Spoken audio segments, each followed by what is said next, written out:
election now. Actually, I recall the NDC supporters in Obiambra after me after that. This is a main way Amazon or Cape Coast North. But the Cape Coast South in Nayaba. There's there 4 or 5 buses here. Zabaha. The Abachen Wahabi. Now, Mobile Ham, no better and I have a and I inhabit. What's on a number of you feel it's also another one could be a Yaza or Yazba. Anthony MC now wasn't for Inabo. One chill. Anthony, I don't have a now wasn't in Janabo. One chill. Now, we are also often look over on the watch. I don't go for whatever in the watch. Now, Obia, I know all could myself. I could kiss the car. I don't know, but I can put in other days. Into Anthony, when I want to know. Why was it want to? Chairman or not, baby, was not a woman. Move on, saying about it. Tevia.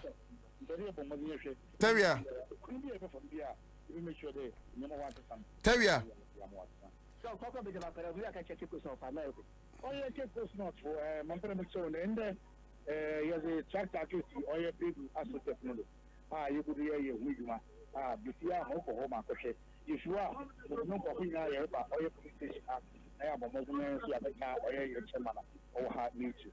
Intimidated post not what I said. All your brave associated. I often Ubia County Soccer Center. That's us in there. Echo, one day, reader, you did what now is on your Kuku, and we have no Baba 11 in Nigeria near Queen. And Mrs. Yamabe Adam, answer never to abandon it.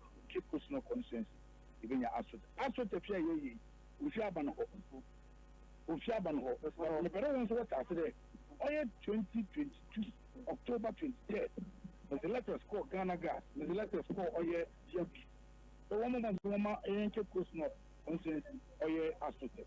My friend, you can host minister, in Parliament, 3 occasions. They stand about the young Oye associate. Me in our case, there is no document indicating the young Cape Coast will be beneficiaries of the associate. It's amazing years to come. There is no funds available outside of what my Oye associate. I'm a Cape Coast no conscience. I'm a share me Cape Coast no conscience football. The economy are answer I want to know that. I'm not asking. I'm not having the assassin there. I'm give the answer never to happen. Or associate no one Africa. If you answer so GMP projects I'm teaching one for mom, what's on the Minya being was I'm an Oye MPP parliamentary candidate no. But mention there. Even your body ever soon. You're married your propaganda. If you couldn't be able to one Africa and Sunny after. Tevia, Bacho,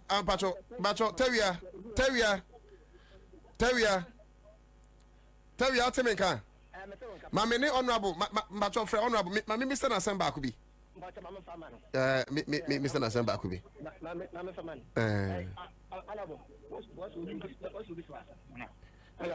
Honorable. No, to Darkuni. Yakopo Adam now swear. My mini kai and now I say Wabaho now also pedom swaba yet was say. But Passy be who I didn't fit in rabbits in there. Yeah, man, bill. Minimum, me and a mini crew. And Rana Joe and I am a honorable member for Guma West or Honorable Richard Minister Jan of Communication. So information is with me. Number what I cried. Jokan, I'm catching so Yamia, I don't know me banda, me ban my baby. The Koswaha. It's nearby and Boom says, in summer air Koswaha. It's nearby and I call a regional headquarters of the police. And I'm Kobisa, but I call a regional commander in Niho. It's a Koto a regional crime officer. It's a quiet on which say me in summer ACC or a Pamo or the video service. And I'm so excited and Miss Member and find out more. There will be a Yadoma as you say, and MPV Nipaba could be or no, or fast kind or chase can say, or the year in your mouth. You show videos, then you can you show Facebook. Exactly. Yeah. In Nokoto, and I'm a bar a year bacano, so Mother to Chairman Waha. In the police phone have been very cooperative. Mako Makuchi, or Mummy Gomo. Okay. Let me just say also when a crime officer, Superintendent appear now can regional crime officer. A dear potty, Nick Munina Swuntia, Omochi because come upon any video here, each say a yet tipper tracks.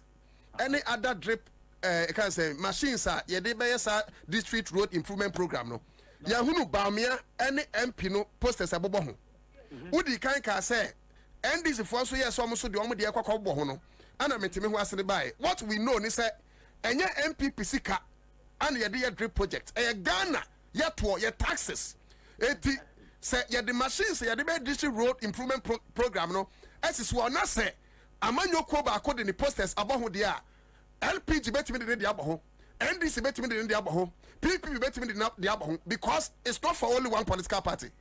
If that is the case enunti na ye chi NDC ni no na ne otwe se kan no eni omo edon picture bobo ho no ye nchi omo a then where are we going and why is NDC silent?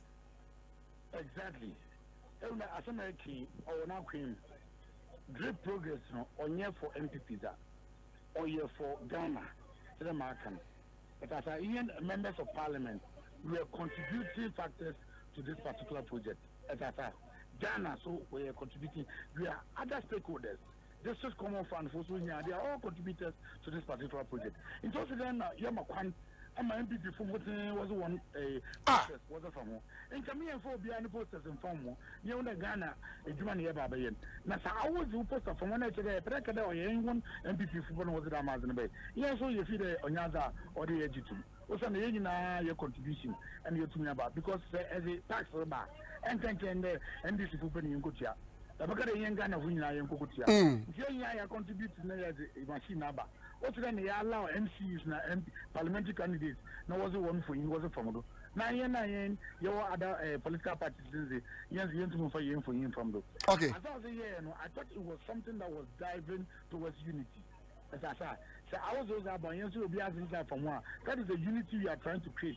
But I will get there. I will know others so they are not contributing factors. We see don't know uncle ye. Also raise the issue and Mbacho Obia would say and be over Facebook. Yeah, the video not to so you can appreciate issues better. Raise this kind. Case go on more. The MPP posters at the talo. Bra Facebook Accra 100.5 FM. Oba. Yeah, the nina go on. Yeah, didn't come on. Oba tia say ye. Me pacho maybe sound same but MC no more no ama. Not maybe say your tree second no.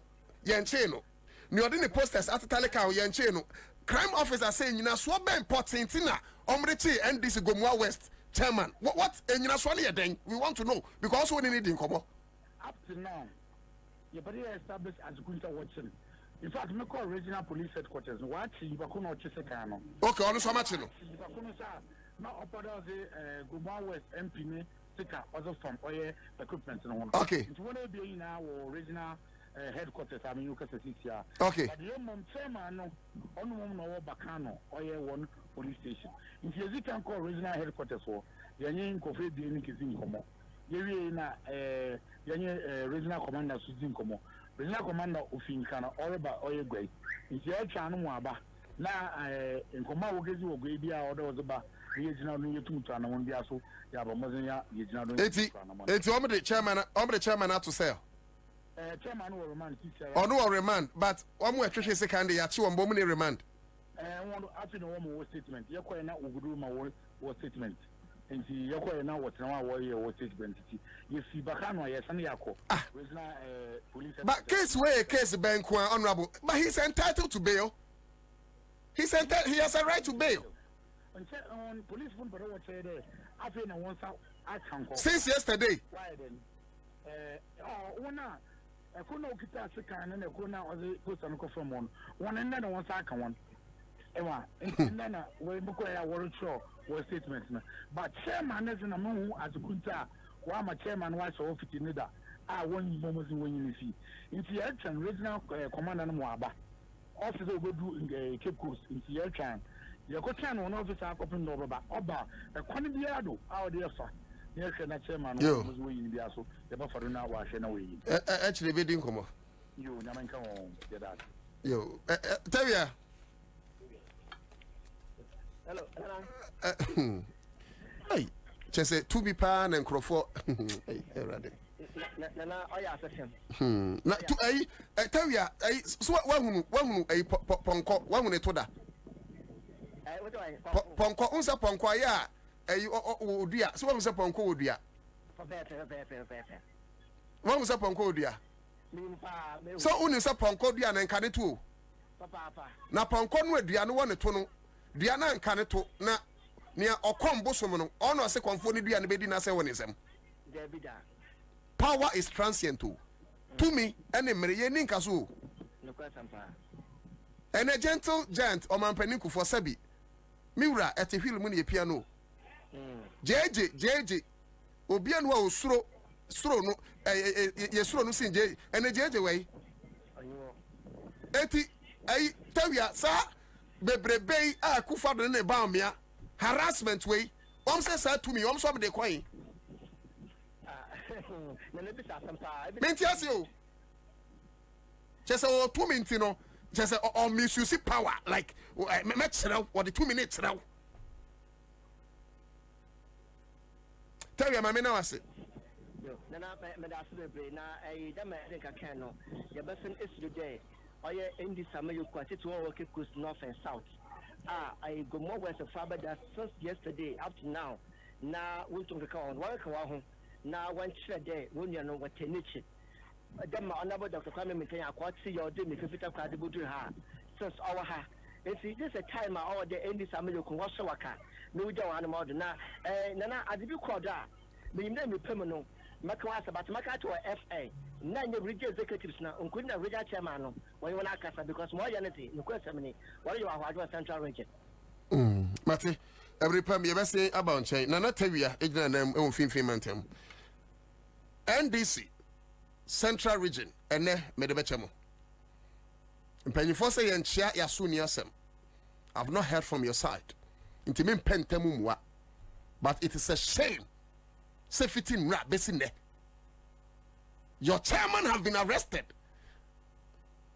Whether he's a bad chairman or he's a good chairman, they say me chairman order me kwa benye.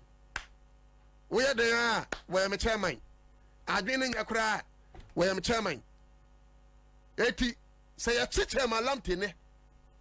It doesn't matter. Send me a chairman and tamutie. I'll visit the police station because unyon kuda and wuda. Now I say unyon kuda no da blood is thicker than water.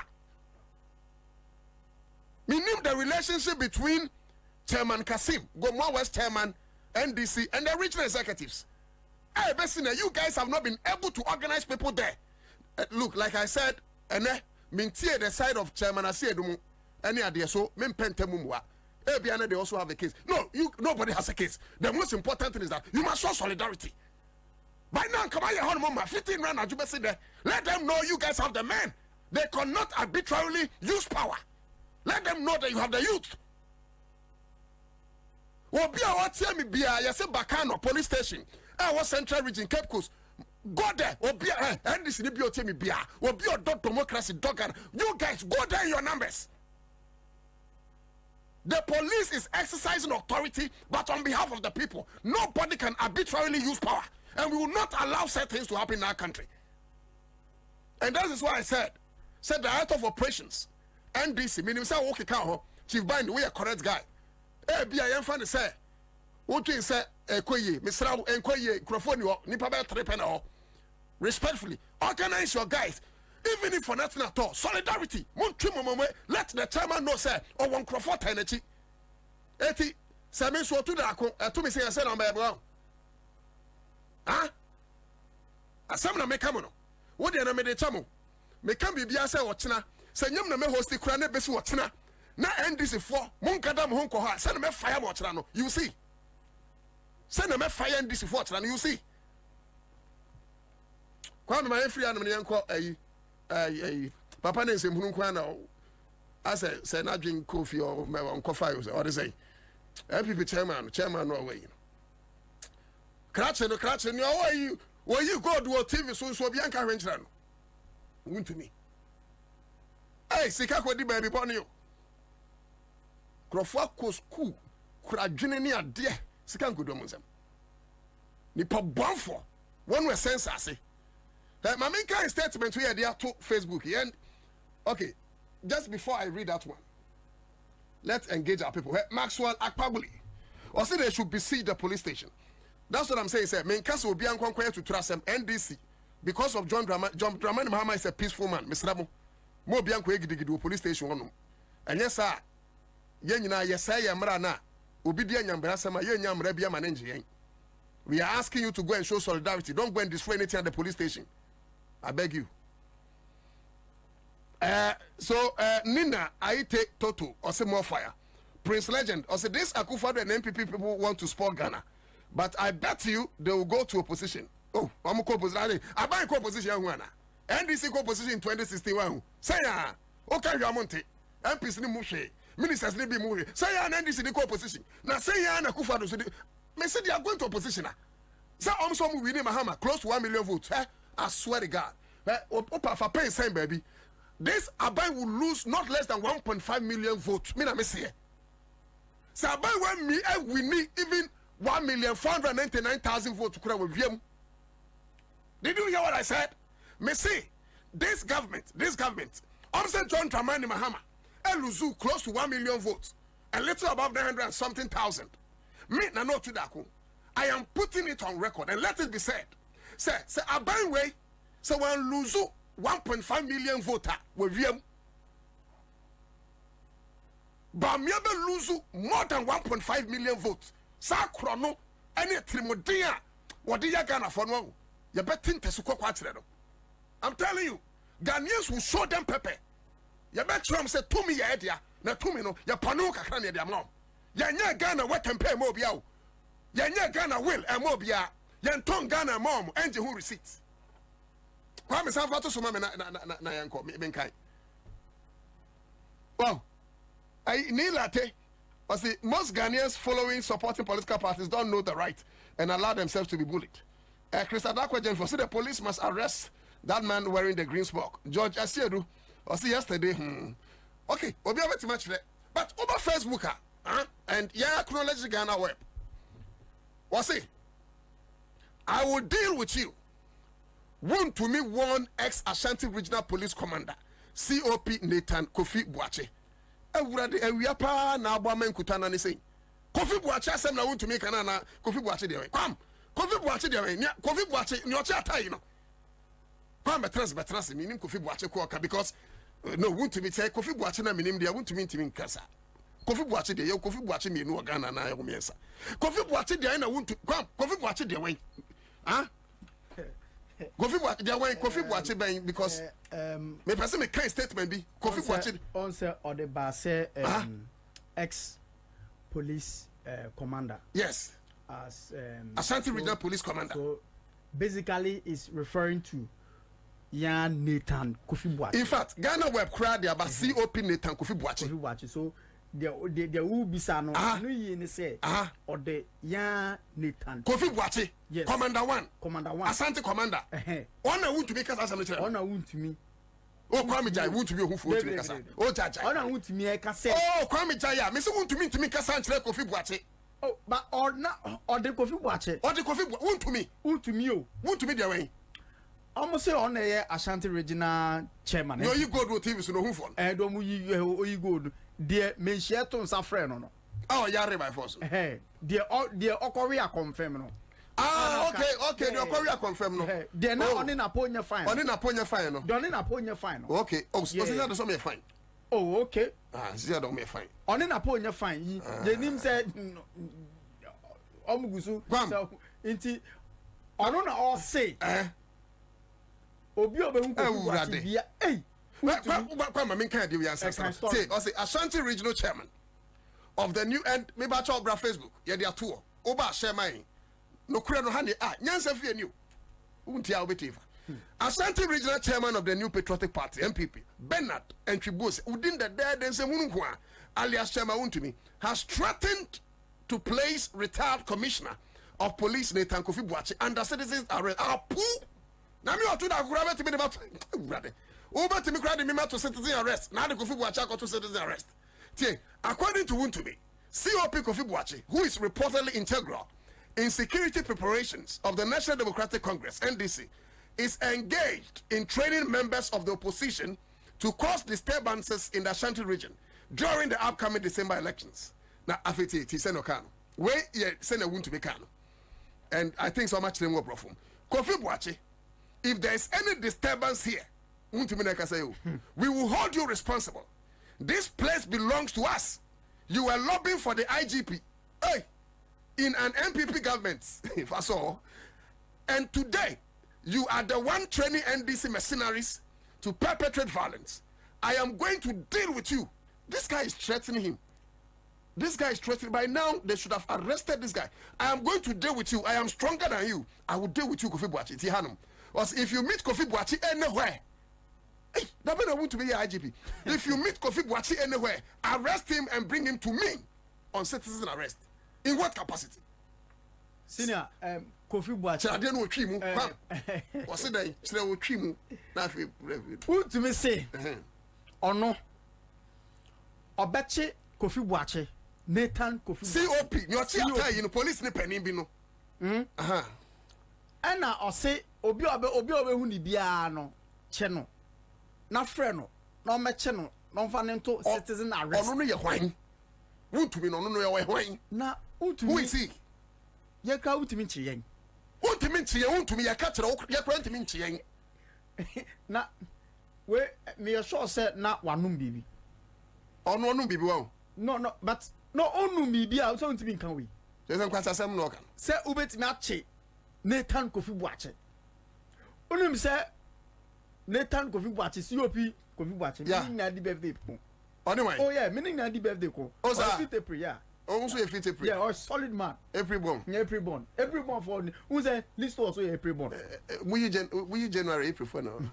It who to me say. And who to me. It is a joke. Me come here and spend the time on to me a joke. So forget it. Ultimate Yashi. And Kwame, we are daring Wontumi. Wontumi, we are daring you. Yaman the whole week. Oh, dear man, the whole week. And a week also. So, Wontumi all time. Nathan Kofi Boachi. Some say Kofi Boachi. When Kofi Boachi, when Kofi Boachi was something written. What chain Commander 1? Oh, yeah, why Obeda? I'm a want to be would die. And a Jana Dum, a Jana Dum, which and 79 days. 2 elections. Hey, 79. Yeah, I got 79. Not your Mahameba. Wow. Now, after 79, no, to be ministers of the Ashanti region. Or better Matanagan and Ashanti region. What do you mean? Okay, but for by now, want to me, the passport to become no America 10 years boom. What prepare to all Ghana? Because I don't know to say Nathan Kofi Boachi, a Gina Jomama chin, and I'm Shino. Who? Kofi Boachi, Jomama, I didn't wish it. I didn't say no, did he? If I didn't share good in I want to be a dear. Now want to be the I know who said Kofi Boachi, Jomama, and the dear good. I shall read you dean. When Omote say, damn much, John Hamlet, what did John Hamlet? Guys. Now, oh, yeah, Bema. Share, also, you better link in there two mature documentary beer 2008. Okay. Election, of course. Strong room. Kwame Japan, you know. Kwame Japan, yeah, course, say, okay. All Chrom say, okay. Figures, if you are something rated air okay. Now, figures, because no one said no more lose you. Lose or lose. A video there near Rojo crab okay. You be show. It link here. What link here say? Nathan Kofi Boachi be taking control. COP Nathan Kofi Boachi. Yeah. Fantastic man. Or be taking control in Ashanti region. Iti omuyema eshisho ne say. Akwado so fans who. Kofi Boachi was brutal. Uye MPP new guy. Uye NDC new. Uye CPP new. Ube feeling no. Feeling na jaye. Because no obobu bakwa. Na oh God. Akonko. Akonko. Kofi Boachi pana. I want to be agrago this. Forget it. And you ask yourself, say, forget it. Argentina, to me estro. Ostro because yes. My plans are over in Ashanti region. Yes. Kofi Boachi. Yeah. Nathan COP. Yeah. Retired. Yeah. We winning now. And apart from that, COP Gusu a lot of boys in the police service. who's a COP, no, he believes in the right things. Yeah. There's no way say Kofi Boache, but Tenasi say, I know him. And I bet Tenasi say, we use police for to intimidate people in the election. Kofi Boache will not allow that. See, Embra, Nathan retired Kofi Boache, Emrana, Opon, I was there. Opon was saying, I don't call hairdressing school, and I know it tailor. Emrana or retired from police service. Kafra. Utie and one correct so upon one utie ne background baby o shasi free na nyama waye okay courses a waye o police winim na utia Kofi Boache anko lobby for IG but dey that be na ni o kan o ka gure ni masio dan pari hu no kra obonisi o salute na Kofi Boache salute saying on the yard. So you can't tell me say or lobby for what? And they say but Kwame, granted. Maybe make us sanity because minimum sanity. Because maybe Kwame, granted. Nathan a lawyer. Nathan Kofi Boache. Do you know he's a lawyer? Yes. Oh yes, lawyer. That's why you are still to lawyer. Kwame, and I'm saying during the school days, no law we know. Yeah. He tops. Check. Yeah. On the win the best students. Yeah. Kofi Boache, my dear. Why say JJ no? Only win best students. Yeah. When my dear pa. So all lobby for what? And I make us say, make us say, granted impose say, granted do make us sanity. But granted say Kofi Boache lobby for IGP and same Fatanwana. The guy has when it comes to he qualifies. It says Kwame, my memory example. You ever say Accra FM Juma Bekoa. And you say Yabefa Accra FM ABA head of whatever and a manager Kwame be qualify me adwuma wa say me lobby Kwame say Kwame aya kabi mamia and on the bonnet say if I qualify and the bonnet is saying for what but minim say no correct but even if the point is that minim say they want to be Canana me I don't believe it. Oh it's Yambo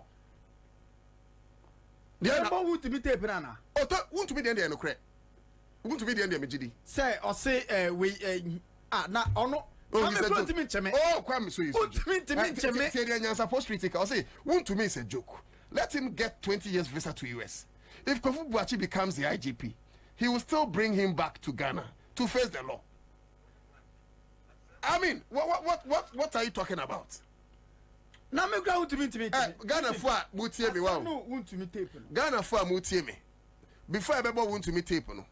Ni I want to me kind no be ka bibi kakra kire no ma me why Facebook na me nken kan kire ayi na sina you je never tape ni sina the import of what we are doing right now is penifo aba solo also ai me brand new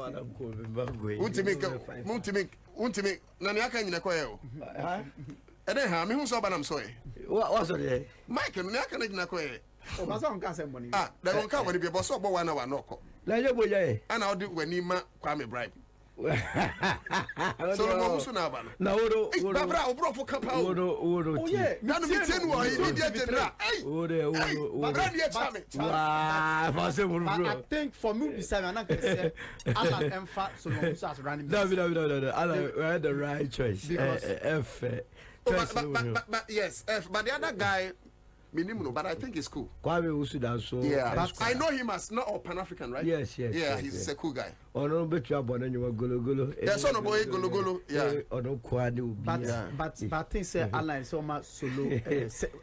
No solo. Yeah, power. Yeah, come on for now, we nyama power. Yeah, kata ma mama power. Because Juba na boy solo boy. Me tell no TV3. Charlie. Me nyimi TV dem free. Oh, me to aba ma ho me ti owi am to aba no. Asa we did obela to aba we. Bala. Uhu ye wa. Bi shedi dia. Na ohomu asori.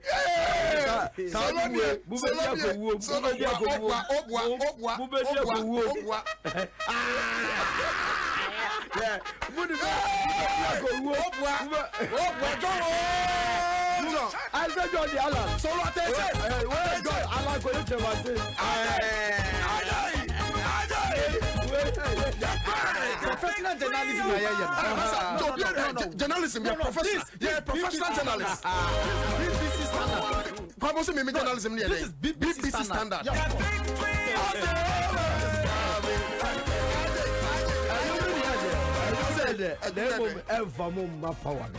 I know really because I just Alan Ba Umami Pusvia. I didn't be my post abroad with Rayma. Yeah, or money in a baby boom. Almost at this office. I was asked from 10 seconds.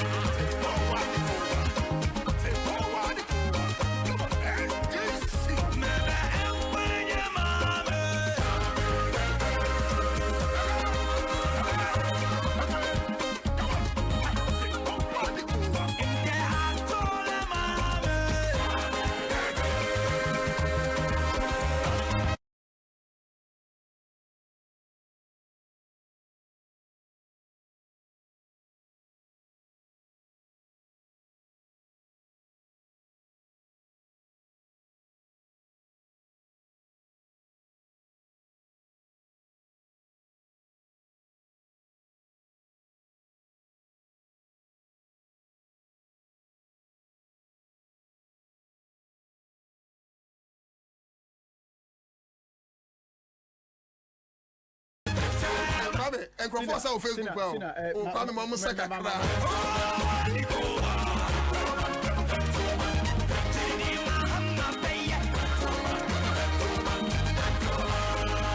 Mary Adams, you are dancing. Uba Sadik, you are here. Yansapo, I see you. Apia Kubidora, you are dancing. My justice in Sosa. Apia Kosombo Sosa. Sanusi Mohammed, you are here. Biafra Samra Facebook. I'm Tibi Bonyum, Emma Afafrantoni Esa. Aha, I am Nakado Ghana Limited. You work as well, just up hospital. You do my idea is as a way to money. Yes, I see dying. Yes, also yes, surveying. Nature is as a soon crater. Yes, also the infidel high, where you survey all around. Now, baby, the age of my bar, you bring you be a mount. There was a of me, baby. You will be what done, you will be out to group. You will be what you do, you will be what I could see. Opesoni Nakado Gana Casa. Frey on mine so 0536 943494. Yamakwa Baba Nakado Ghana Limited.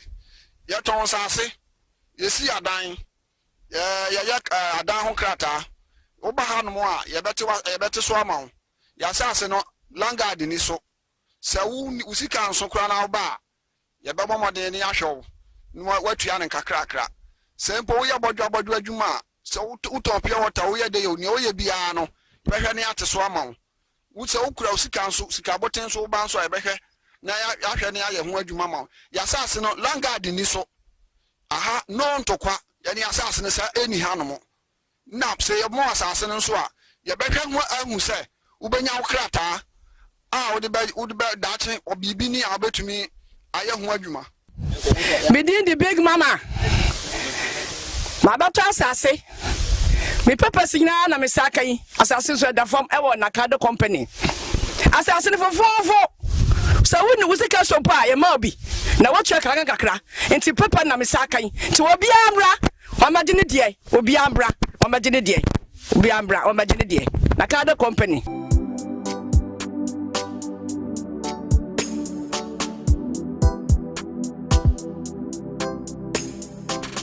Father Abraham Herba and Spiritual Hospital honor to see will be a date ni actually yadie bia umbetimi asa amount Emre Pamedo mo dance here na me de omo numbers no so atutu edwa okay so Rick Part Company yes Seahorse engine coolant and so sumo mine the Lord Tavern e opedua se omugusu kam se adwuma na koso ntu bia nko correct restaurant bia honom kama ye kam so se Premier League open window no ashas ya Go TV customers every 21st and 22nd September we are making all the Premier League games available for all Go TV Plus customers. With little as 85 Ghana citizens, we're experiencing about 8 live games, such as West Ham versus Chelsea, Crystal Palace versus Man U, and Man City versus Arsenal. Expect to have no more analysis near the emu until we subscribe on *759#. Smart View IK, honestly, so biako. So look, 8 out of 10 people check glasses. Because come up, I'll come here when you amount. Your account to say Royal Chapter Property Group as yesterday. And finally, across stretch, 9th edition, also a basso yenina, yeni pediase, you be shower immensa, tobuto, ye 3 impum. Many at the crowd say, guess, street tria, boys, street tria. I go through fin cockra, near Mary, way diagro, control fin cockra, yani Mary, Mr. 21st day, control fin cockra, Yamri one yanuama. So what? Yani amre wana etimo pasimo ya amre wani bidi abra obi amra mo amware mo amawade obi amra bushade ho na ne am de say exercise no che say empanyimfo nkasa na be kyerɛn apomudin tetene no to be na why kama say alongside na ye games e bi won ma dancing competition rap battle ni ade press up nyina etimi ho competition kama pa ni e chade fam. Oh, fine. The sponsors are who do a Kenyan so many Quenya, no more so akasa kakra. Na mini I am a fecraye, a free a mensa honor. Not ye dis speakers, no good cast, no sono. Oh, not ye boom, not guess, no boys, no was. Oh, ratty. Oh, solo, my vida.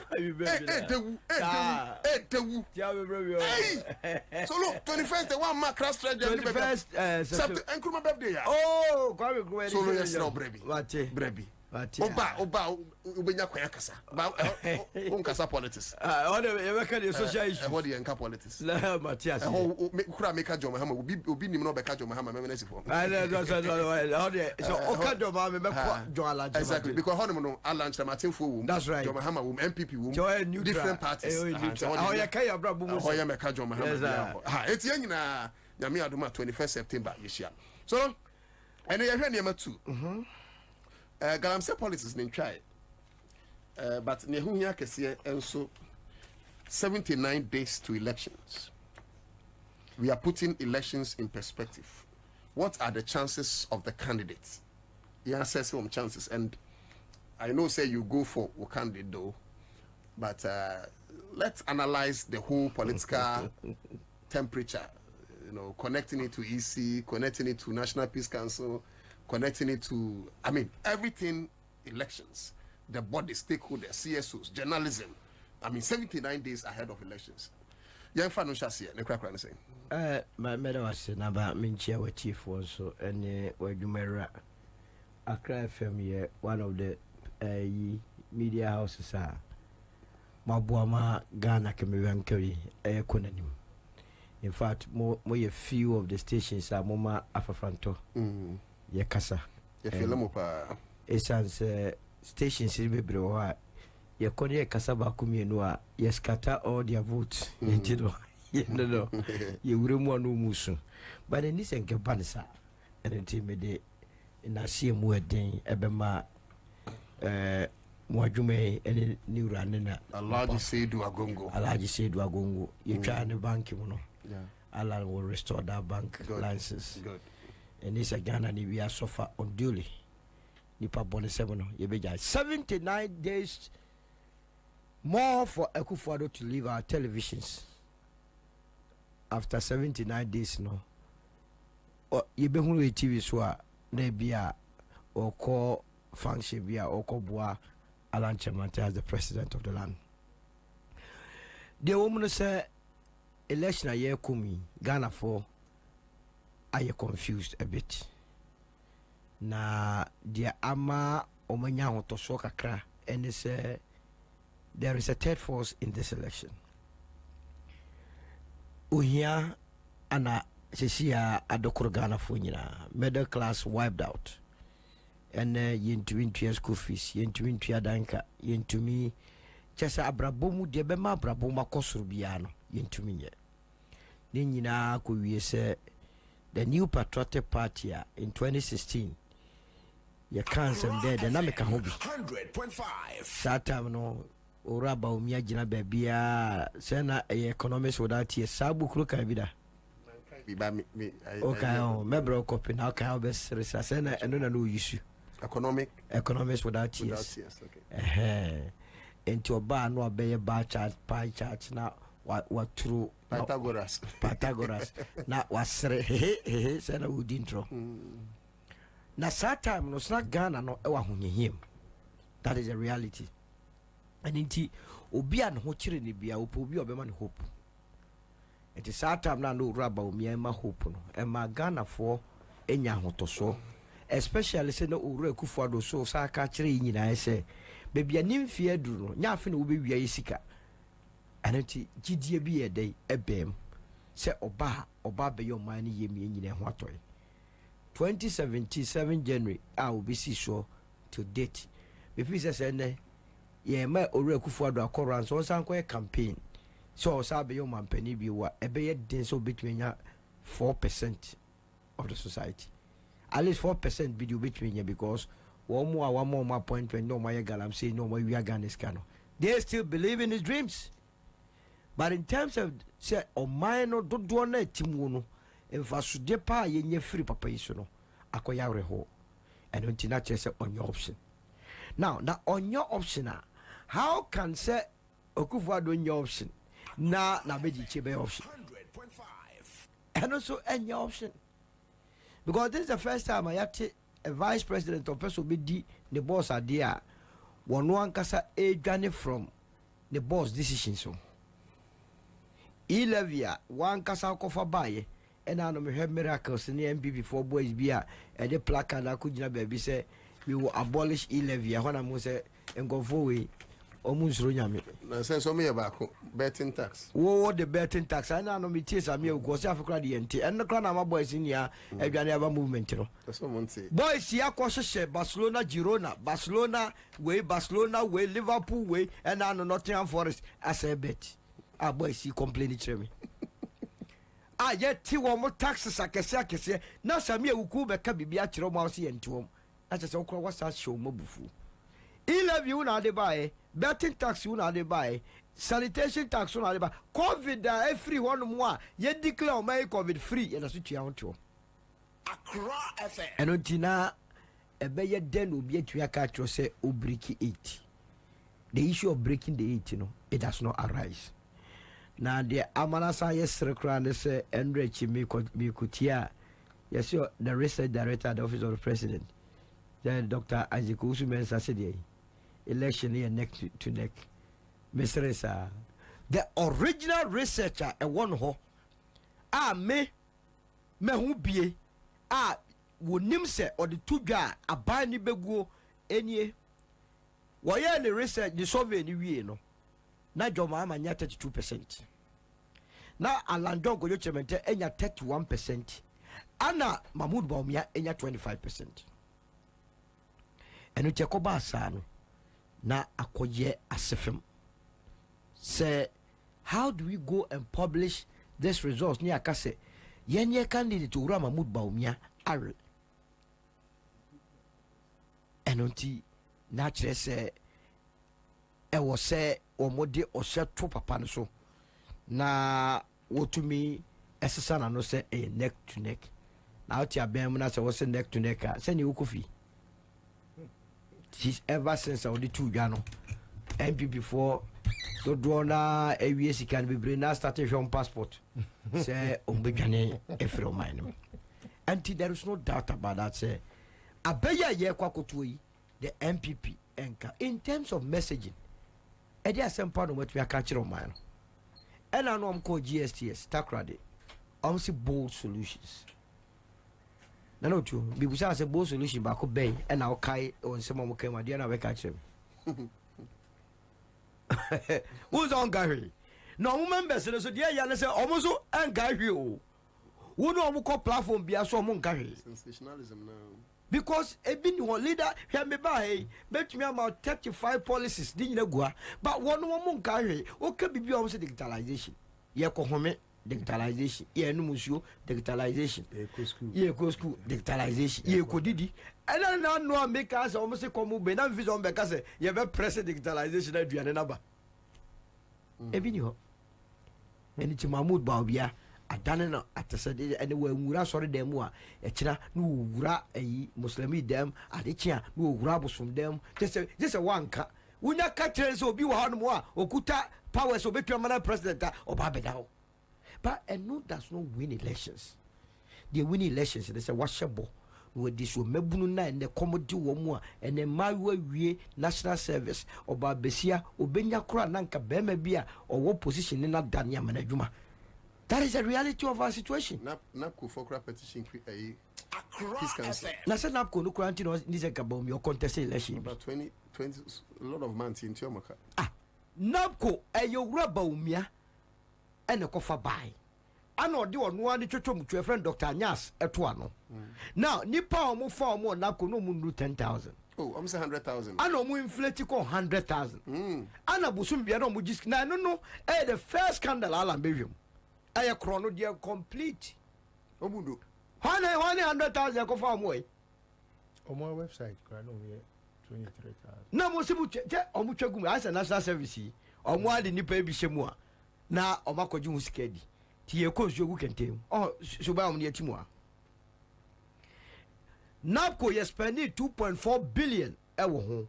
Can you imagine say 2.4 billion ye the command AGI and this a chamber of commerce say mon farm entre mu business mi a and can fam bebu no ye awie square ni adwuma uraba umia wo tenase a wo se wo ye smart economist ni ye nyia na adwene nyina a odwene ne se bosome so a ye nkoma graduates 800 cities 700 cities na so obite la scala and I said a tebibiano and also obite your friend is say committee 25 na o man so me ministry na bosome utua 800 cities the case can quite say was it 700 or 800 ebiji 700 ebiji 800 oh okay I know say 700 generally 700 eriti ba omiano sika won fan to aduano krama no wose yemfa manipa the krama fee cry say na chese entwayi asemo eno di we ede ne be kire se obi beto aba ma owura ba omia wo mo dada omo no omo ana omale omasre we na sa de ko link ye galam se ya okay hwese oso pese otu galam se ase mreku ka obi anum se o ye galam se kempe wo se on e liaison between wo campaign ne galam se na wonim galamse eze ode na goeli so wonka hu bia oyede no no tumi goeli so fantastic question onu ani agofo na egro yes on na nim enyam wo mani so call be kan yi waji go dim bia all those who are at the sites of akasa gu mic no o jazie omo site wo nyina ye any gofo enti aye dada no ana o sales me kufuado ana kufuado so na your friends Alista Matthias omo ne ehepoko ye sales no mano no deko omu wie ne nsuo ne sey a omu se yemfre stakeholders engagement yenye ad hoc committee hwan ya ne afre kandapa ya afre nitu na nitu no da so ye minister me ku se ha no na Wontumi se ha na ko osi se ha na sase na ne yese ko na Wontumi nti na whole president emye ko pass LI 2462 so wait ma mine o forest satan no akokore tano nimri forest ese no to man peni tese peni otifia peni boni bien what is a president wo ba no wa nya hwe am wasia insase wo ho ane ehumem kama wo so de ye ngotum agudie ane asensase no because of Wontumi abe bada metie wo so de Wontumi so be de so wo si obi hu mi wura kofi buachi bia onche no no fa ne mre no o memma no house arrest na no se Wontumi election bien no ya watena Kumasi da oza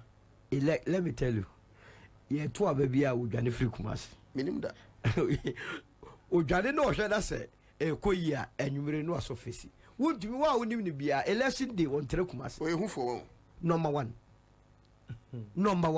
Wontumi no bia internal election keke o ye lusukura nyame amem akoko transport stadium track ne so aro de say gudi tu yesu ye yimio mami what the last one ya friend say koka what heavy ye nya no hu to yeso ade ye jere nyina chairman freeze wey who fall like that put so say mami no go tire no ye nya me no osu Hey, Wontumi so. Now the chairmanship no papa dia. So lo nya o. Na wo due nya ne open college. Anye nya de be ya no no gwa wa ana Wontumi na mo so so sa. Ereti we need what it takes. The woman nyina ne say bone na omodi ne doso. Ejama na MPP ni bia wa bone ne bi no. Ade a cha ade se ne ya woda wona. Esan say by 7 January no. Wa hwe a wo sori a unko office bi o ba be join you wa. Say dey see a life yi, see na emu ani.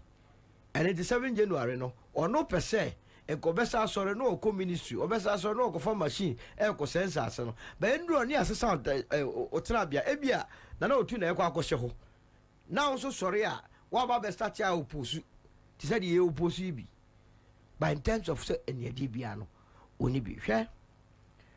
Professor Frimpong Boateng, what the okra the only delay ya interview now. Oh, say answer issues no crab ba no. Na most of the time when you feel documentation. Make I pa. Hwe Nancy asem yi si ya. Organized labor na wo mo ekeka ho. Ketechi free fa no ye say ekọ chichi nkofo. Be frɛ prof. Say prof. O tiemi a oya we say me frɛ no. Say adentina this time on kasa. Because this is the time Ghana ehia wone mambofo a na obo pese o ka wonu tu ndi obo wa kwa gira court ama wusuro no. This is the time also expose omo. So ka bia no mo tata Ghana fo nka bi manams no e ba ye no voices of conscience ye ka bi ma me kan ba bia me gina bia say between wo prof no na ekufo do ni wo mama Kenya wo integrity sin wo bia ye gusu ka bi ma no. Absolutely. And this is the time a prof I was so ba no be obehemu kena. Emma Ghana 40 say galamse asem na ye ka no nipa wo ye ru akufo do ni ba umia. So what Canada? Also Jubilee House na galamse. On some beshem kena. In fact by now cross go say ye one-on-one interview. Prof and na hia na wo je wo ko be. Ye be ko. Ane mo mesra mo fa microphone no men no. Wo ko be. Abemu benifo na no Eastern Regional Minister. Abraho sem bi okaka no UTV. Me ho dwiri me set a champo. Say or no as a regional Rexac boss no. Wa fa soldier 430 di konguram ko hu nipa 400 so mo ye galam say one no sa asoja for back say o bu kwa ibeku wo. Adaya galam say bia no site bia no site owners no when yakra okuta 4 pump actions. How did you know say they have 4 pump actions? You see they give themselves out. But what my TF Rexec near there and watch Regional Security Council. Regional Security Council no the order no a regional minister. Okay. Eastern region the order no set a champion. One na ka kire wiase nyina say woni ahoɔden a yɛbɛtumi de akɔ galamsey adentia wɔ fa sojafo aduasa 30 ɛde kɔnguram sɛ ɔkɔ akɔpam galamseyfo a oduro ɛna galamseyfo aguo bɛ 400 nti wɔgyae sɛ ɔmuntu wei ɛkufo ado apɔnti cock and bull stories. ka kyerɛ sɛ you are complicit in this whole galamsey fight ɔnkɔfoɔ na ɛyɛ nea yɛsɛ sama obi ɛno nti wontumi nko ne ɛhu sɛ ye di no kura me ho na be ka kire say asojafoɔ 30 na so mu dwumi fight civilians dia na asojafoɔ no e ka ye twase ye bokagu na ono ma kura so mo so ka ho na no yom go ye investigation onye omo na protect galamsey asi because omo who said the commander in chief na nkasa e ye complicit me a me ye ordinary soldier me nye de me so sempe me fam ho plan am so ye bidie total leadership failure. On the basis of galamsey alone, there is no way else say Mahmoud Bawumia enya more than 13%. Makan severally. Say the be hammer kuma ne say Ogra Bawumia benya 13% in this coming elections. Naturally say yantumi am fulfill that constitutional provision Article 44 as say no say the Electoral Commission must register people of 18 years and above with sound mind. Constitution no assembly obrishem they were very careful. Say enya say ye register nkonfo keko I was see ye register nkonfo o ma dwene mu da ho because aba wo kwa koto na so to aba adwene ni mu da ho na it is adwene ni mu da ho na so obi abada wonsu ani asese wunsu asese wunye adwuma ye ekom na ade bibia apaska na so obesa to oba menya more than 13%. Now there is something wrong psychologically, but I believe the Ghana for adwuma da ho for 2 minutes. Yeah, mama. Anoti dia ye kanyina ne se abeya ye kwa koto yi e manu nkonko ye se in spite of nyoma mabubosu yi na the electoral commission aye na dwe se obedane no kwanta asama the National Democratic Congress ejina so edico demonstration me ba bafia be kase movement for change for one so in fact Alan Crowdy o sa pay mu kan say ope auditing na we will be any who are wadwini mu da ho a electoral commission ankasa the function ne dwumadi also di ane say obe organize free, fair, credible and honest elections. So lumbe say oboa mo hakakra. Sorry if I've truncated your line of thought. Time na ma imagine mensa ya we ye easy bossy. Yeah. Or what I know as head. Or no crampo there under Charlotte say or calling for an international audit of the register. That's right. Fast forward. The same person in Yankopon dum. Only papuna ni nim so no the open democracy. One of the register I bloated. Register in where any more woman the on one the register foreigners womb. James one pen pepe and a register member and yeah. Electoral commissioner no with the amount so because about audit here somewhere what you promote it. What makes you think say a dear important and as such a person or your proponent of such changes or your electoral commissioner now microphone so calling for audits and international local audit local now why are subrache what may be the brain behind yeah the woman say adwenboni about e kwan ya ye fa so ayi ye say ma their own enemies. Abra ye Charlotte say na ye de neighbor no me who say your ban they replace now was shocked. Now would you say madam say unyonko ba ye na wo na okwakoji tumi no. And in just answer wo man fa kwan paso en yi Charlotte say no. Wo ba no usuro. In fact, say election where ye koyi. On one him say after this election on also there is a probability of be unemployed. And into one person interest is at stake. Now, to be change of government about Jane Mensa over tonight. She doesn't. Oh, yeah. She does not qualify. Exactly. With your qualification, she is supposed to have retired. Oh, just yeah. Jane about 60. Well, you're 70 years. Oh, hey. Oh no, I'm like I have gone home now 70. Oh, Jane dear. James and Hofe. Or Turano. James said 70 years. Oh wow. Now if we say change of government about boss manasari ebinya boss pa ateno. All right. Apia here ebeteno. A referendum. And the Omunia was taking this election. But the minister said there will be a change in 2024. Okay. Allah will take over and Ghana will move forward. Thank you. His name is Solomon Owusu. A lead advocate Emma Movement for Change, otherwise referred to as Alliance for Revolutionary Change. Or wisdom you're here. Bright Meredale. Tibudan mihu bright. Kofi Simon also joining Michael. I say thanks for coming. Gicha Darius Swaba. I took a Skyman Bender Lamak. And so I had George so thank you for coming. Paribo Noah Anaya Sumaya Wazu. He did your well. I said, what I call a name, a list of name a school before me. My listeners no more powerful. Okay, so a star 413 hash, not choose option 2. Star 413 hash, not choose option 2. Scabba be good phones this year. Star 413 hash, not choose option 2. And and run and find it. Star 413 hash, not choose option 2. Nana Poku, list to well.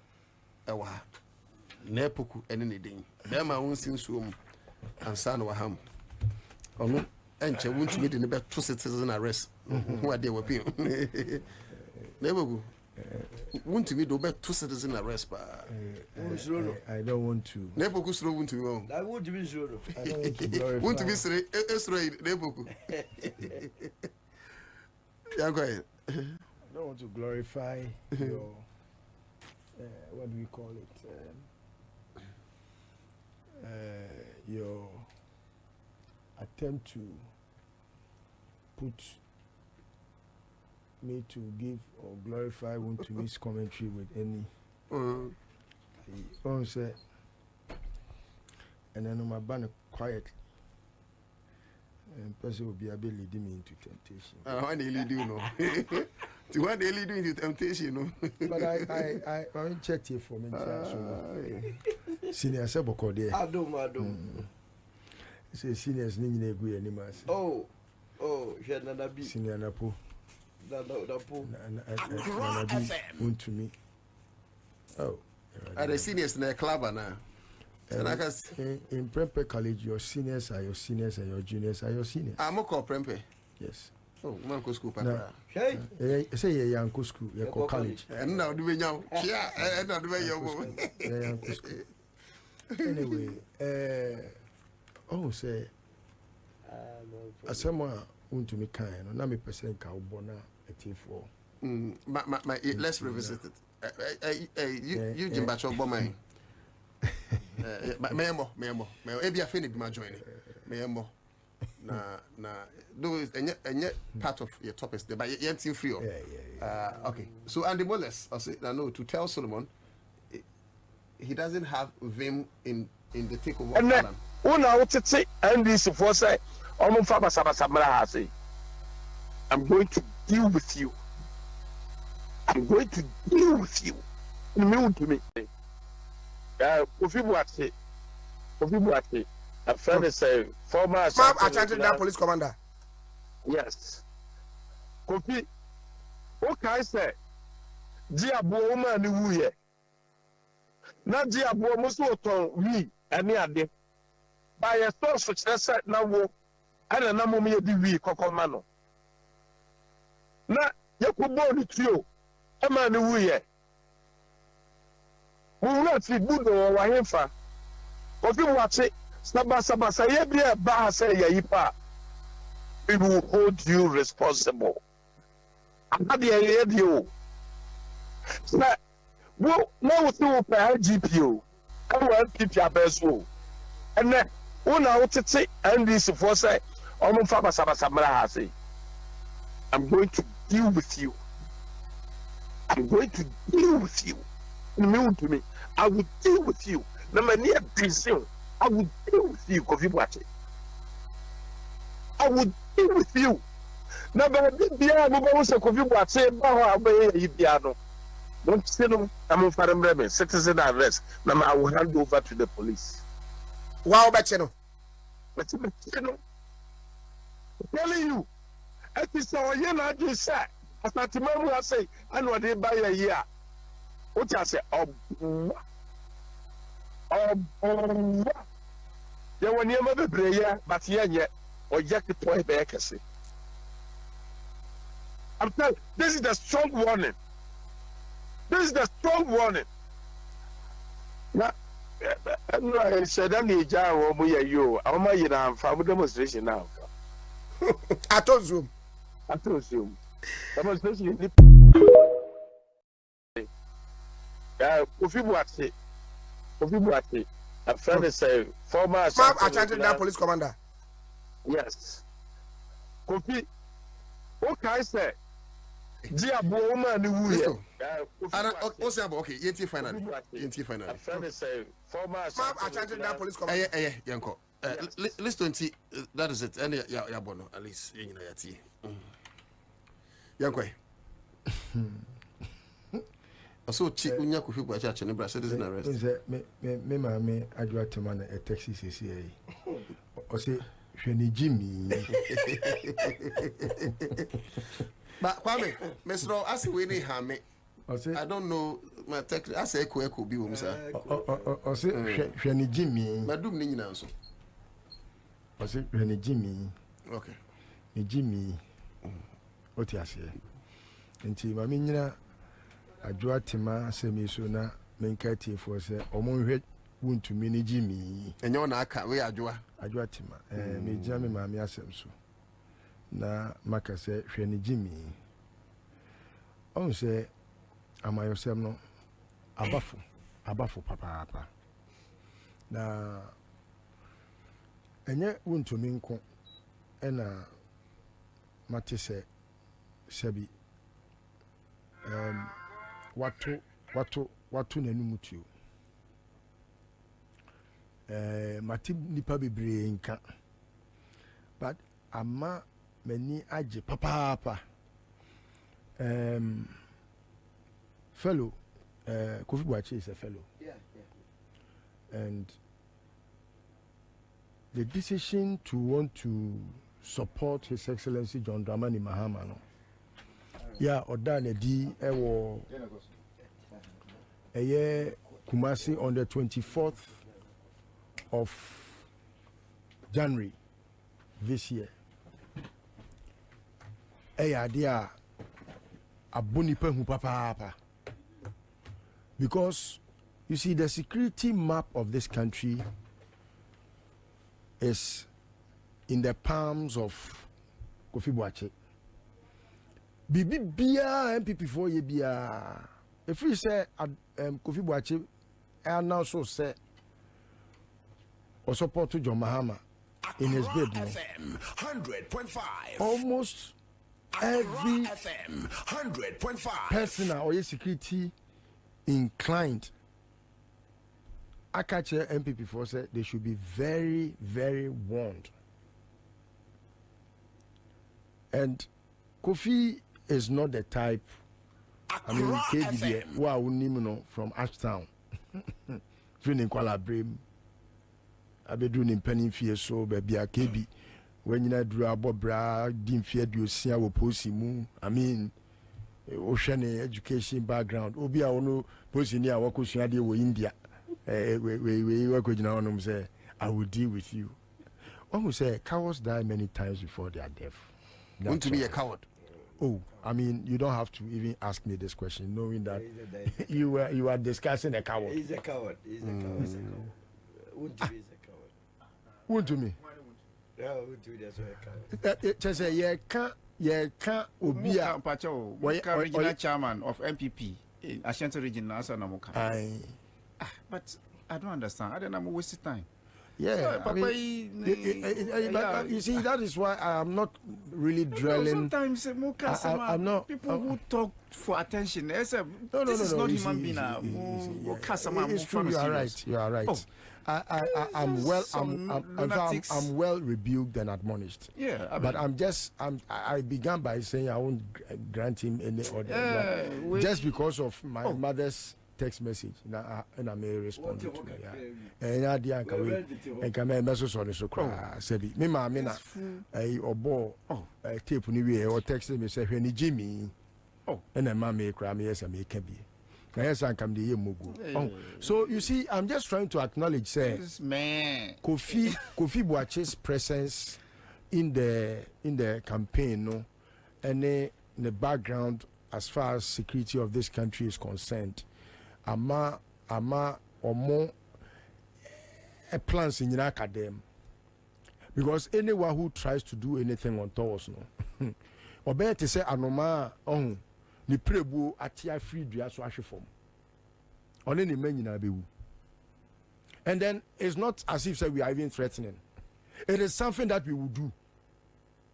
It's not a threat like President Mahama and Professor Jane said. What must I say? We are not threatening anybody, but it is something that we can assure them. Say, if they dare try in the slightest, and they just say maybe they try it when they are not within the country. Maybe they will have to use telephones to be ordering people about.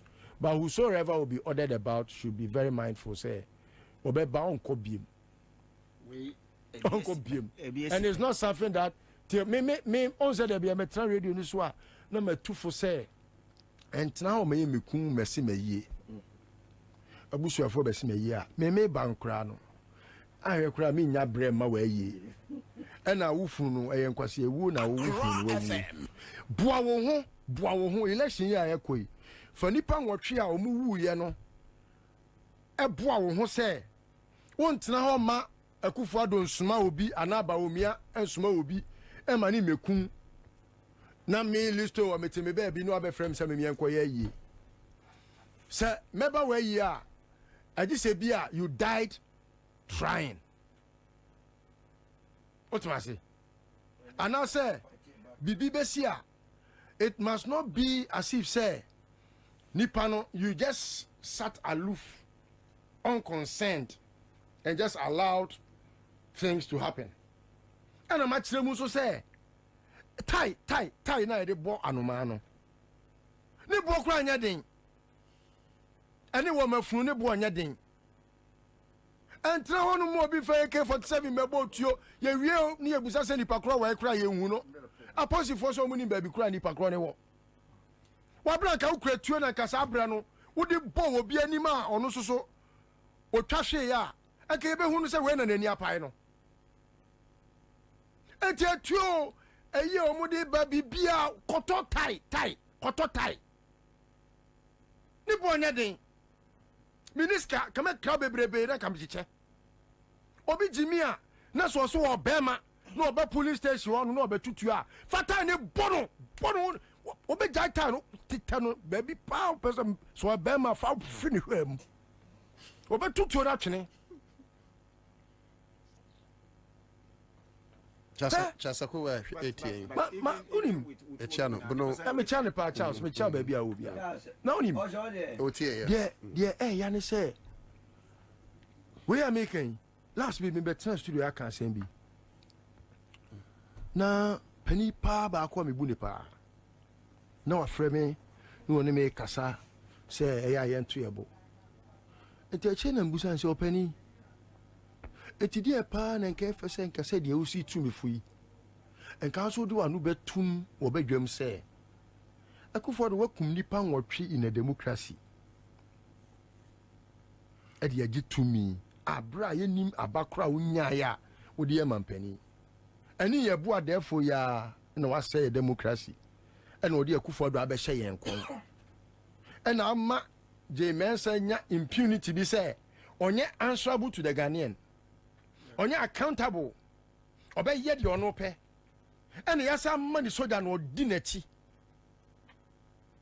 edu we bia na mo ye manika because unim se me e ka me nko a e ka soja bia kura ni je mensa echi bi because enka me se bi manu dru dwem te se de John Mahama esiedu nketia nom empanifo akuku damo a omu opposition no sebi nkoma no du dwom na e ka me mobilize boys am ye hia omu kwam apam soja fo ni nyina akọ barracks yembu obia ye be pam omu ye be make sure so say ye be pam omu because it is illegal. That soja fo bi kure the bags soja fo wo fufu and the soja fo has been reduced. The armed forces has been reduced to nothing. Nobody respects anything about the army. Nobody respects the armed forces. Nothing. It's like I call it a fuibia or they are under the command of a certain fool. And a fool no sorry, hey munko fufu. Etianano omuhe. Na betie the Justin Kudieka. Betie you say another coward. O kasakre ma. Wait, unim emre bi me ka sem bi ma me nana ma me no me hu say magu nana ya santoa animu ase papa me ko kan say why so oba ene Ghana for ma Ukraine e de nche me yes economy na haden o what you say when you dey answer my way but hwe obi ti se kodua a wono e threaten say James and yet the NDC for ne pa omuso betie agu street mu da bi o na obi ahyew obi anforso se men ko street mu bra street ni mwan bra street ni street na mu da ho ekwan da ho obi akọ police e be ma no ayi se ko street ni bra street ni mwan street na fi da ho nya na we kwa bakwa na obedi wachi se bi ko street mu kwasia wo wedidi amen ekom de nipa onu su se ekom de na wo se kofa de ekom de no so omra mesem ye ko street mu ofu iba we ni papa kan ne ma no wa kan na ka ho o so be street ni so we oh ewi ase ay mobo nana bi we nana bi ejira na bi kan na ko ono so ejira ha ye nya ne china na obona motom kankan no almost adwuma this is someone who could not even afford just say who would not be I brady nyame almost adwuma mo say anyway, eba you know like Haruna said, no, I don't think so. We need to, you know, we don't need to give them much about but I just did so because I felt say sometimes. I mean, everyone that knows Kofi Boat say, you know, aposi for na muno crampo na omo ya aposi for kuku dam na omo kra on top no omo nim say oye at the apex. No, he doesn't need. I mean, Kofi Boachi will not even grant this one with any audience. So let's leave it. So moving forward, no. I know too. Okay, my minfa kwenye na me announce the presence of Haruna Mohammed, Director of Operations Mass Committee Action Preco. Yes. Mass Action Committee. Mass Action Committee. Oh, okay. Mass Action Committee. Bachwa kwaba. Bachwa meji also. That's my senior we are. Senior we are. Okay. No too. I no pay na me ya madoma mitie ora nyaunya tamaklo. Me godfather and mentor. Na or grante Joy FM for New Joy News for AM show for interview. I think so one of these days I would encourage say Monso Mobefa Munfide Diako Darko. He has a lot to share, you know. As a medical doctor who was once a captain of the armed forces and I mean astute politician, you know, he has followed politics for a while, from the days of Nkrumah till now, and he has a lot to share. You know, the interviews, no, more cut short. Now, I don't like it. I would want us to give a whole program, you know, at least to that legend that will have to give some, you know, memoirs in oral memoirs. And so a very straightforward. Yes, so and then or grantee interview na meet, you know, and he was very eloquent as usual and always apt to the issues. And the question that or answer ya managing Hopaye, what does he think are the problems in this country? No, see the Electoral Commission. And he was very clear as usual. Hwɛ obia organ ha bia or passum de bia no. Any kwansi ebo asundue hu da wo biem beyond perhaps the air cost to because asundue organ ha dada. And yes, I feel here, Corey Asundue or Hadada. Nemum before Bar J Mensa, a percent or ma oyenepa, or percent and num or no FM, ma oyene a bagana. And only a dear and whom he say, was he making sure say, Ensi, and unti. Question there be a ni busano and the penia to munchine. Or say, with your permission, some putokakra. Or say, if the Electoral Commission has nothing to hide, why is it difficult for them to do a forensic audit? So only BBS here. Because NDC Abdomomai Ghana, especially with the collaborative efforts of Afrafranto and PPP, ne will be including Yanumkra Yeni parties here, Yanimagua Sewo MPP Mua and Untia Jai. NDC Fire Abdomami who said at least they can be the hope for the hopeless. Now, question bɛn na NDC for create busa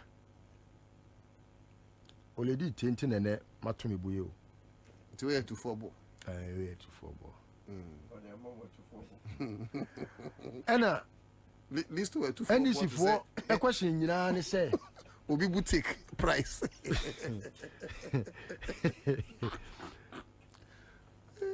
what be register now be mu no your aim was only at one thing say yen kohwe na nsiesie bi wo ho a if corrections are in the register then we effect them. Is that not the case? Sure.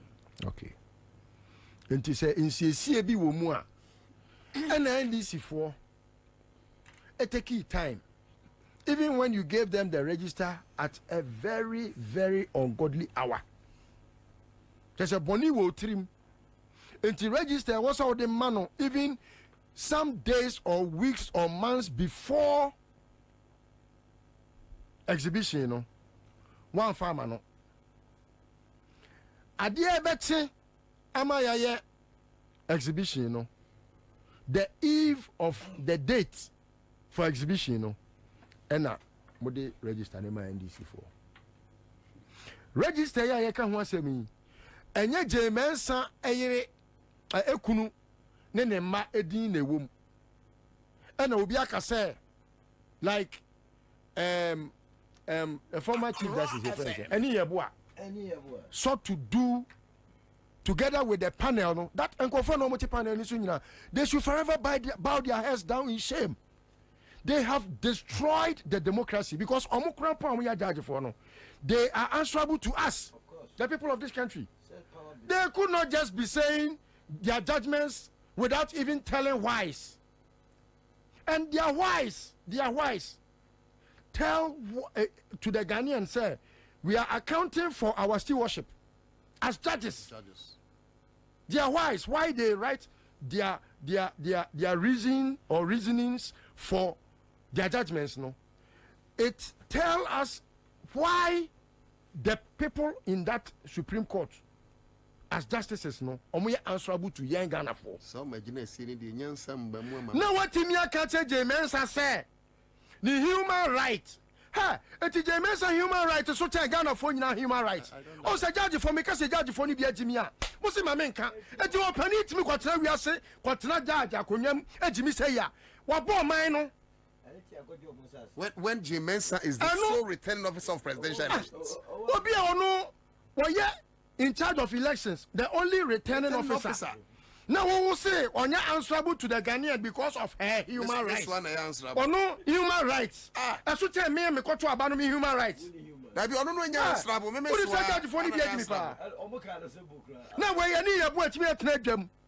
Odi fufu mi wia odi mama fufu ni mi wia enkwasa ke kankwa ana okotre fie ya wakọ retirement wado ti wanu anu akofre obi se o metu me fo se ade na make setia no opani etinka ye de tena ko animu nte etimu kwa hu eya na enya nkolankwa na enyi agimi o pani timi jimi because wonim de tene pa wonim se wo kura wo ye judge no we are answerable to the people of this country. How much less Jemensa, just because of the Mubedienti, what Tomunyansa Mekufuado, Demubedie. What Numuya would de say a junior, Sabio Odebet Jenny, Amanyansa, and Kawai Kaneka say, and Kayaka say, and can make a reference, and can Munyamwa, Kadibet Woody Kofiano, and can no one and Kiakin, Kieba refer say, and Untina, and Yabua, and Ma Jemensa, Ebetne, Jem, Atotona no. Oza judge for our makanya mi mo biadin. The presiding judge no, they said they na mo ba to gubedin no. And mi bo din ye o. It is aka hu nyansa. Adwen hwe kan said the emphasize fem kwabotwe for kan no. So mo say dwen hwe kan. Enye omo a. Yo. Ka hu nyansa na ka papa panimu. Wo jai fufudie a wo dia na wadwene ada. Mama fufuo say teme, ye de mama fufuo ni mana. Odidi wi a, ni nyansa nyina asa. Obi akoto aba ana yakan aba no empre nwotwe aba ba ko amekoto ye no yakan ne empre nwotwe ama aduru baabi 100% kura na aba na abro amamla ko ye 111%. Yatimia Kayaba or Ghana hand mama, now 111%. Abroso. And we are saying what the results for Fraba was that the results for Fraba. Sama Kuma Mpran watching. And I won't hear them. And I will say, I say, I don't get ya, I'm for pin sheet. I'm real. John Mahama, some of the bar court, no, or Casso the pin sheet nearby, baby, as no. Jemensa, Bebun Conta, when I'll say Nipa, we are winning. Bebun Conta, Ghana for say Nipa, me and son, a Nipa or more trade. We, when Yaba say, where should Yaba say, Yakaka in Abu, say any, Kosi, and no Kakano, Musi Jemensa, the human rights in tea. A superior, a fair uko to Black Law Dictionary. Wabra, what statute? Wako Tenefi, maybe trust to the other make on once more. What's it, dear one year, no menka? Not the wire, and the American Manuntum. Unyas Hawaii. At the Jemensa, the soup by any and near order a dear Ninano. So Bono, I was here, they were near Bois. Our tenancy, Merku for the way. A remote control, no. So no send Kutupa. Now we are. No, I point you. See, that be any and emboldened her. Yes, she has been emboldened by accountable and answerable to the people of Ghana. Yes, because we are so under the guise of a certain independence. Yes, so-called right in tea. And Obisa say, it's my main right, no, the right of the country. The many Ghanaians. There have been a law and apply common sense. Even the common law come from common sense. Can you imagine? Can you imagine? Wait, what be a judge penny or Ghana? It's a answer and a whole. It's electoral commissioner. No, when you're slabo into obey me the same who be our Ghana elections. Want to be media dance your courts. Does it make sense? You cannot even pull it. Who's a pinana enye? Because Supreme Court to say. Supreme Court is also a nipa na adwene about and a tear jamu. Where they say, and I'm penny for no more kind of one. And these are people are we are learned petition. Anyway, very manu see her now. Dear, make a chat one say Obin Kase Pudu and shit. Maybe there be I'm in the street because Sabi Accra FM. Nipa dom ene tie and cause a minya. And tahudi a midie. And no anadwuna mo baby. Baby gra me call ye no. Eye enkofo bi a me susu se boni abomu trim. Okay. Ena omumu baako e frame se me ne omu mekasa. Okay. It is a you can pass no and can you pay no I was saying ki echem say mienu na nke ma me fa because enya me a enya emu bia enkoma we nka aboda dada me am catch. I'm telling you the truth. Because baby a yen mu bi ye na ikodru no can da pa onim ho. Ebia no de eja oya lala olala kakra na o hye ne space na o hwe up to salary say nani entra ne hwene. He doesn't see beyond his nose. So maybe they don't know what is going on in the street. But I can use the NDC demonstration on Tuesday to tell them how the people of this country feel.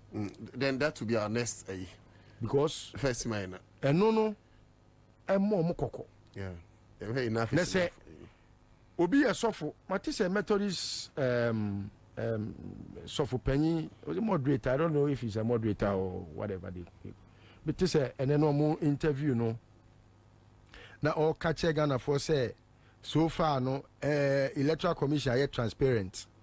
Sometimes Bible said the words I speak are spirit and life. Some we are soft for there.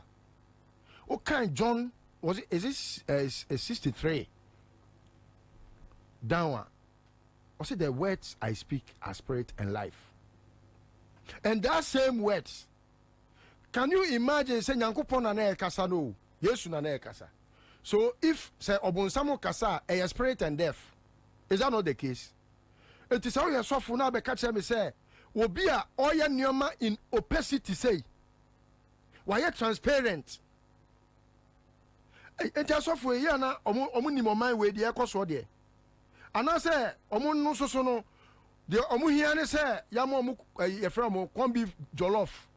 Omu di we no omu kenkan Bible no omu ye ewa no mother. Is that what we call transparency? Even when the NDC is telling them say enema we yakoso. You are still telling me say they are being transparent. What is transparency? Okay, That's about so. I have a Taika literature, they be a friend of pursue persons. No, then Home no, unse o kasana the dodo, so trust a man the dodo. It means any panel, as some person can okay. And I say, be a 1 minute and 70 because of the ramifications. Yeah. Because I never be why anymore. Man, I don't want those things to happen because me pese ya dia sumdue ebekwa koto abane nya Ghana fua. Sane ye penwa ye timu a anadwo obi atimi ko ba bi opei.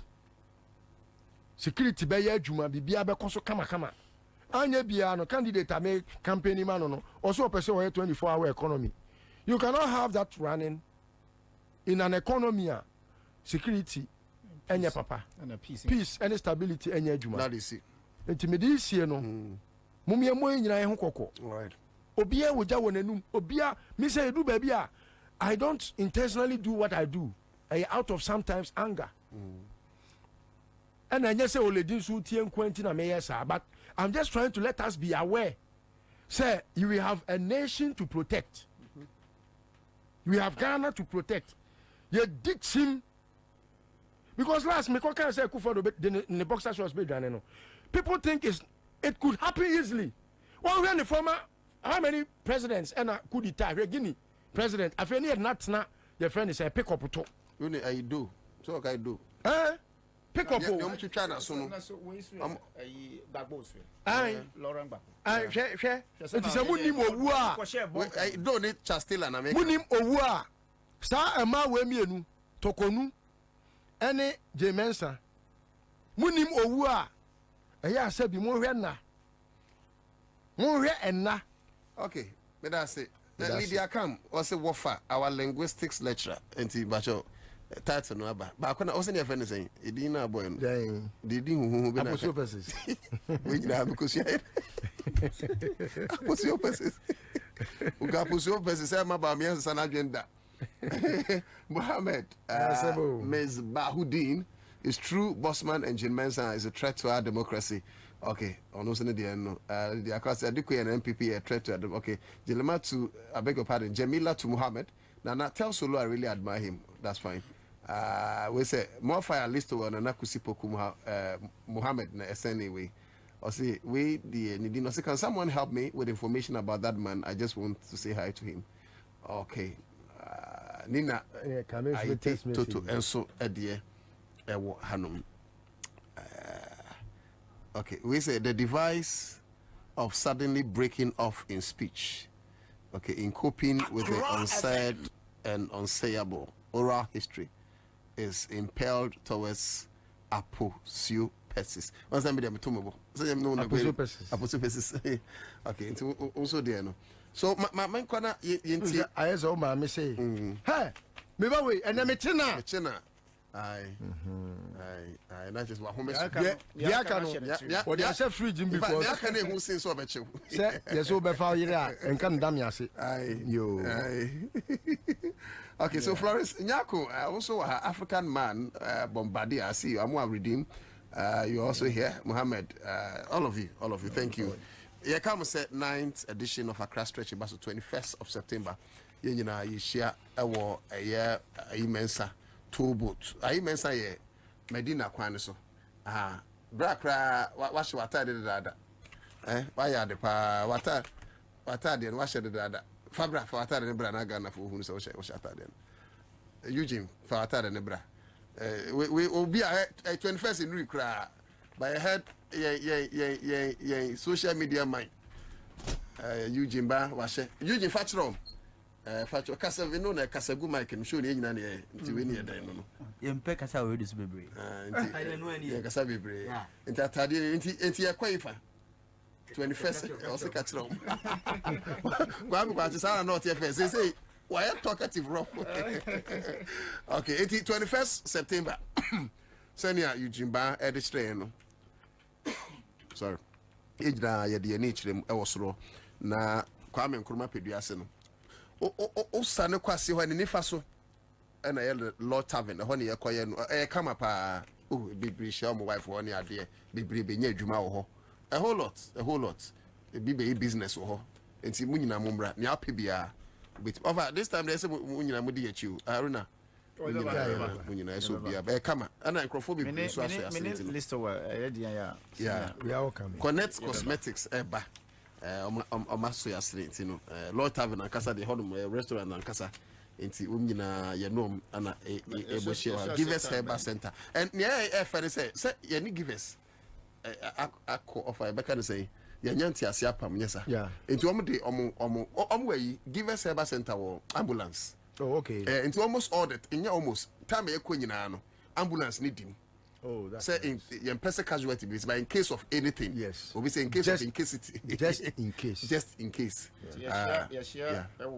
you shop ayi mensa ahemache 5:30 togut ho na ase ho no ho de be sha ase free unya sneakers bi ni we ya up to ya nanti to peduase o mu ade say no car na kwasa na speakers gum aye bonyum girls ne boys o ti ase men ni women ye dimuni ade o e kama o uba for watch box no bra e kama this time crowd pizza for sponsor any ade be di pizza ebedi pizza no problem pizza and there once in a anka minim say kwa mi kwachi op anti-money pa kwa mi de anti-money watch.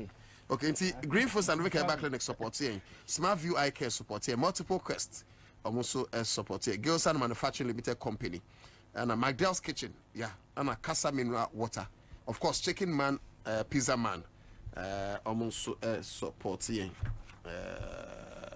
Okay, and no a big come. All right. Me who I make at them.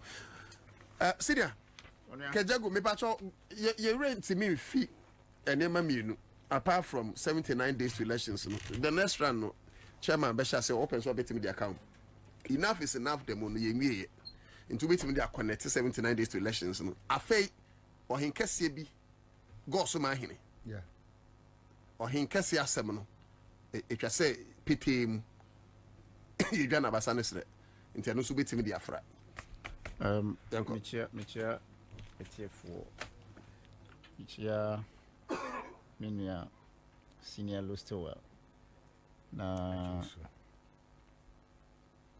Misha sia no mekai Ghana for se yasha dwumadie yasha sia che se yakai Ghana for se less than 80 days yebekọ akoto aba na abana yebekọ akoto no enya enu ni first time yɛhyɛ aseɛ etu aba yɛhyɛ aseɛ in 1992 abra yɛgyi democracy etu na democracy ɛyɛ ade a ɛboa ɔman dodoɔ titiwo no Ghana na wohwɛ ne ɛhyɛ aseɛ in 92 up till date no obi bɛ kakyerɛw sɛ 92 up to 2016 ɛyɛ ade a amanfoɔ ɔmo democracy chi bɛbɔ afaregana ba so pa sɛ or organize elections from 92 up to 2012 and sana ɔkɔ retirement na ɔhwɛ afaregan mreso no na nneɛma bebree etasi but na oyɛ obi a owo gidie in democracy no any criticism na otime egi atum and then make necessary corrections Now, after 2012, Yahu society bebree in our constitution and our electoral process. Extra say we need all the time consultations and yawo adia sa time na after 2012 institute adia your friend CI 91 just between EC and then political parties to always come together to have some level play field. Omutimi etimi cinema political parties just to build consensus, because elections are process, or election is a process. It's not an event. It is a every compiling of register, exhibition of register. It is a process. Now, you drew pempenswa that you have challenges, and Yakai will say there is that need for us to address such challenges.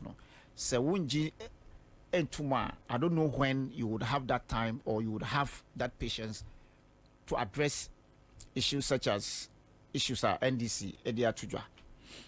Meanwhile, in 2015, before Yebekwa to Aba in 2016, Abra, His Excellency former President, appointee Charlotte Osai to become the EC chair.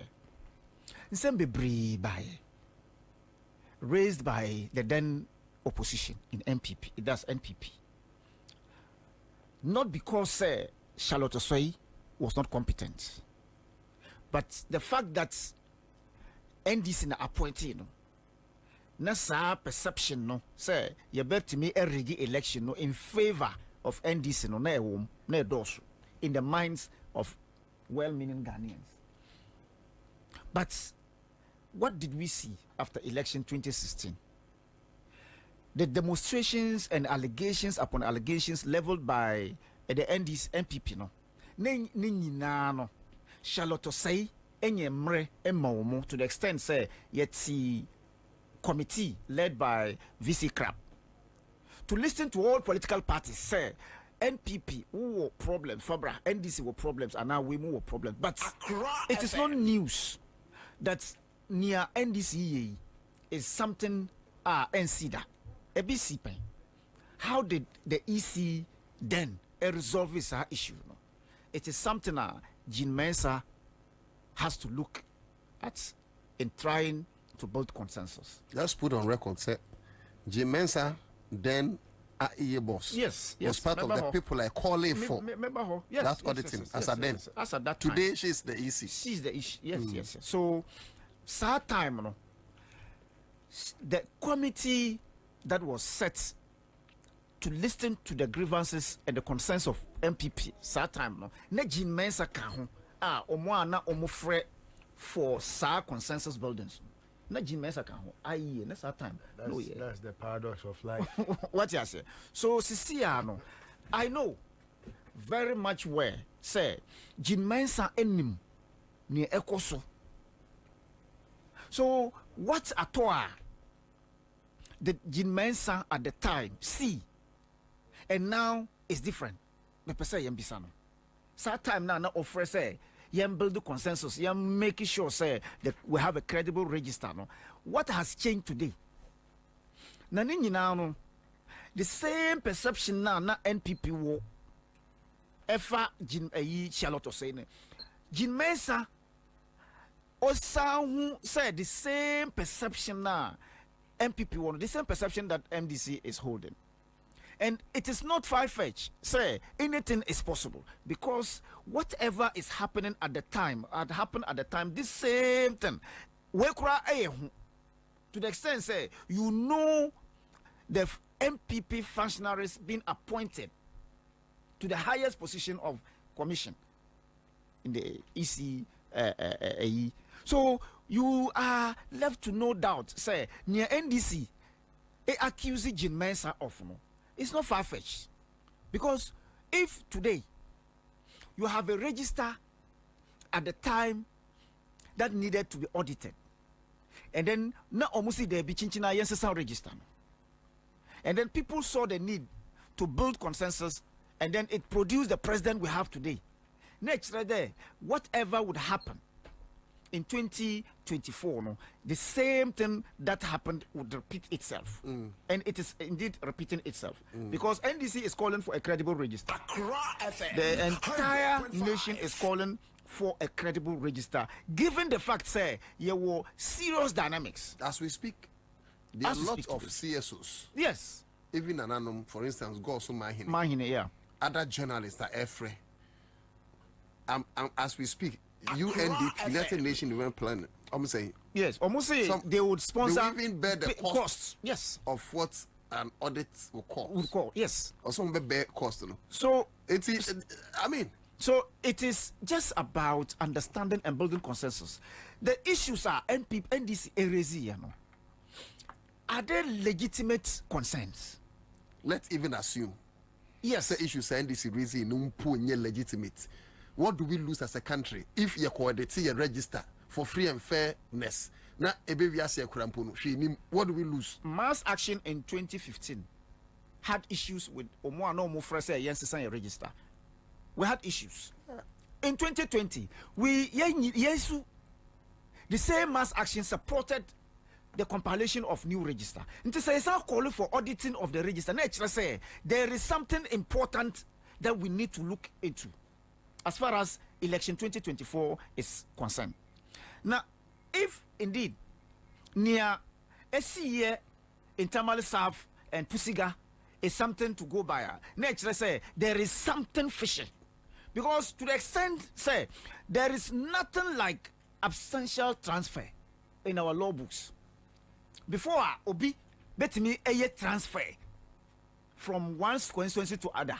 Constituency from one region to the other region. No. Nature said the person is there physical.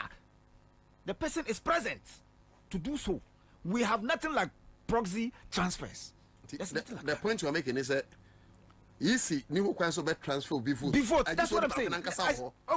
So say bibi sat misia. Nature say NDC has a legitimate concern. Say name bebre asia.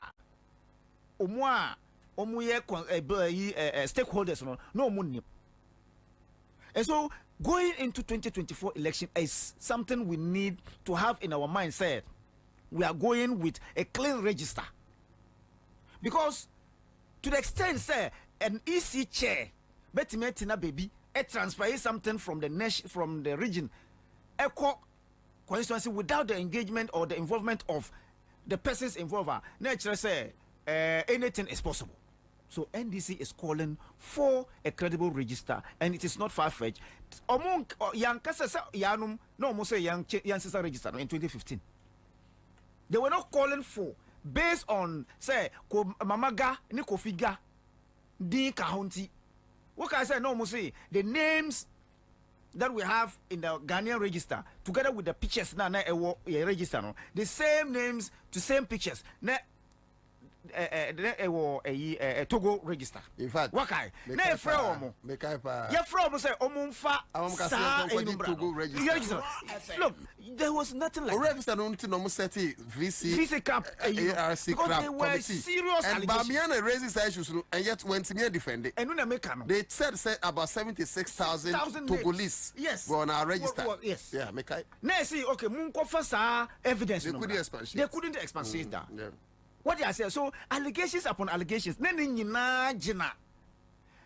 Onya kuna ya appointed, because under a certain regime. So the same perception, Jim Mensa, Jimmy, you need to have this in your mind. Oh, Jimmy the Empacho. You see, at least because she's a lady. I beg. Oh look, but if a lady is full, you need to let her understand. That's what Listo will tell you. But I beg you. I beg you. No, I beg you. What I'm saying is, but the fact remains same. Sir, you cannot be in opposition and showing me what to do. Say, young audit and a young sister register. Let's have a credible register. See, I will need easy chair. Nema a here to let to the dismissal of Charlotte Osei, Mami yes more than that Ebrusukra. But you see, she has a human right and nobody can point fingers at her. Who says that? Aha, I am Nakado Ghana Limited. Your workers were just up hospital. Yeah, you might idea is as in where you money. Yes, I see dying. Yes, also yes surveying. Nature is as a soon crater. Yes, also the infidel high. We are survey all around. Now, baby, the age you bar, you be be a mount. You want to see me a baby. You will be what danger. You will be out to group. You will be what you do. You will be what akuti. Opesoni Nakado Ghana Kasa. Frey on mine so 0536 943494. Ya mwakwa baba Nakado Ghana Limited. Ya ton sanse. Yesi adan. Ya adan ho krata. Oba ha no a yebete so ama. Ya sanse no langard ni so. Se wu usika nso kra na oba. Yebebo moden ni ahwew. No watua ne kakrakra. Se mpo wo ye bodwa adwuma. Se uton pia water wo ye de yo ni wo ye bia no. Behwe ne ate so ama. Wo se ukura usika nso sika boten so ba nso ebehwe na ya hwe ne aye ho adwuma ma. Ya sanse no langard ni so. Aha no ntokwa ya ni asase ne sa eni hanom. Na se ye mo asase ne nso a ye behwe ho ahu se ubenya wo krata a wo de ba dache obibi ni abetumi aye ho adwuma. Within the big mama. My daughter asase. Me papa signa na me sakai. Asase so da form e wo Nakado company. Asase ne fofofo. So woni wusika so pa ye ma obi. Na wo twa kakra. Enti papa na me sakai. Ti obi amra. O ma gine die. Obi amra. O ma gine die. Obi amra. O ma gine die. Nakado company.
Aha, I am Nakado Ghana Limited. Your workers were just up hospital. Yeah, you might idea is as in where you money. Yes, I see dying. Yes, also yes surveying. Nature is as a soon crater. yɛsan so de mfidie hae woyɛ surveyor wo around na wopɛ bi de ayɛ adwuma wo ba a yɛbɛnya bi ama wo yɛwɔ nsase wɔ mmea bebree yɛwɔ bi wɔ dankyera yɛwɔ bi wɔ awotu bereku yɛwɔ bi wɔ twotwo yɛwɔ bi wɔ akoti wopɛ sɛ wo ne nakado ghana kasa a frɛ yɛwɔ ahoman so 0536 943494 yɛmɔ akɔ ababa nakado ghana limited yɛtɔn nsase yɛsi adan yɛyɛ adan ho krataa woba ha no mu a yɛbɛte so ama wo yɛasase no langard ni so sɛ wo sika nso kora na woba a yɛbɛbɔ mmɔden ne ahwɛ wo na watua ne nkakrakra sɛ mpo woyɛ bɔdwo adwuma a sɛ wotɔn pia wɔta woyɛ de yɛ nea woyɛ biara no bɛhwɛ ne ate so ama wo sɛ wokura wo sika nso sika boten so woba nso a yɛbɛhwɛ na yɛahwɛ ne ayɛ ho adwuma ma wo yɛasase no langard ni so aha no ntokwa yɛne asase no sɛ ɛni ha no mo na sɛ yɛmɔ asase no nso a yɛbɛhwɛ ho ahu sɛ wobɛnya wo krataa a wode bɛ daakye ɔbiribi ni a wobɛtumi ayɛ ho adwuma Within the big mama. My daughter asase. Me papa signa na me sakai. Asase so da form e won nakado company. Asase ne fofofo. So we ni wusika so pa ye ma obi. Na wo twa kakra. Enti papa na me sakai. Ti obi amra. O ma gine die. Obi amra. O ma gine die. Obi amra. O ma gine die. Nakado company.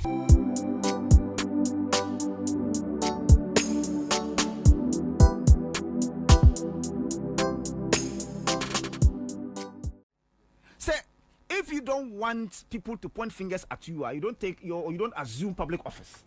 A woman say the EC is independent, but Nana Akufo-Addo has made it political. So their independence is no more. I agree. The EC now, as we speak, is not independent. Why is it political? I say one, as a matter of fact, a woman say the Bossman Asari. Okay. A member of NPP. Yeah. Or a member. Tescon Petron. Yeah. In Legon. Yes. Sisia only one of the chapters.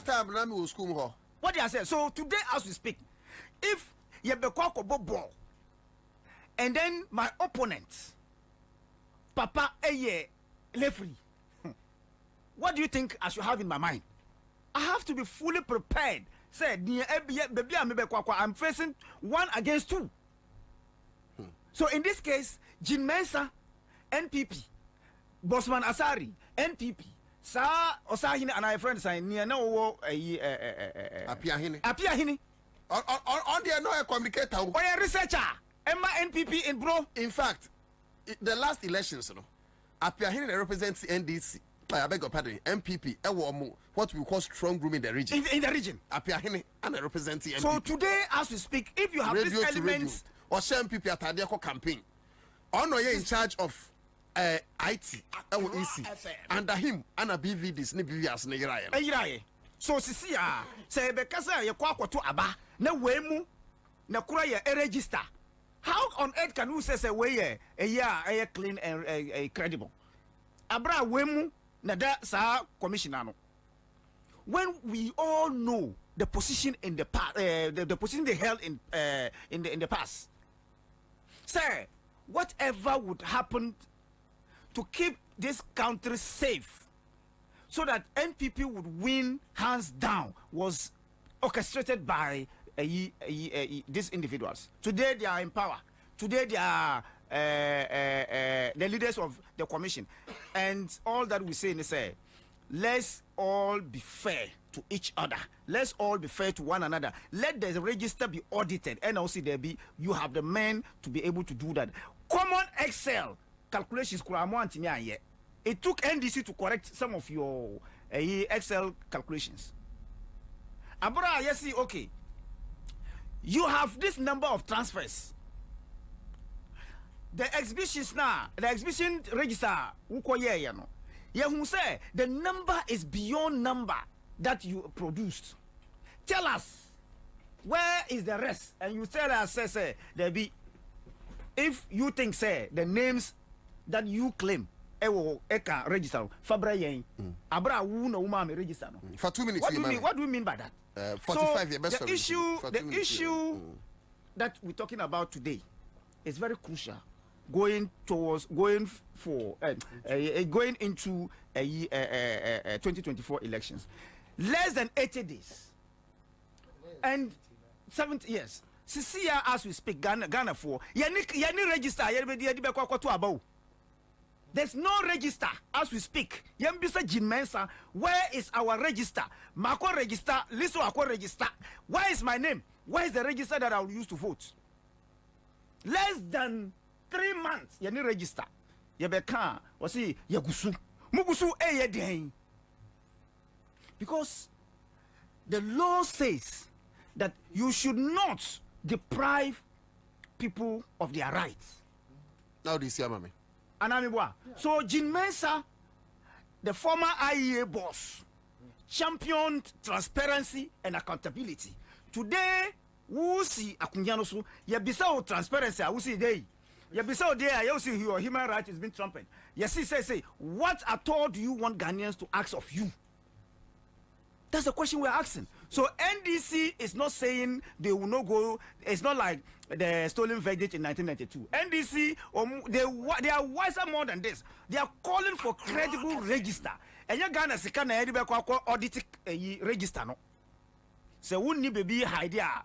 Avail the register for the independent forensic to happen. In fact, even if it's about money, send your kind. UNDP say they will bear the cost. Yeah, how they say.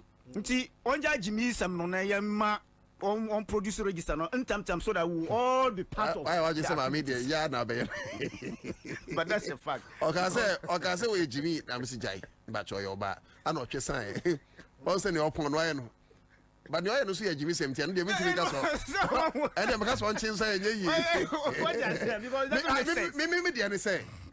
Enema no me ye na ye Jimmy sem dey mutimi ka. But unim. I don't know list of babies. Good. But unim. People forget. Let me kaya manfo. Say.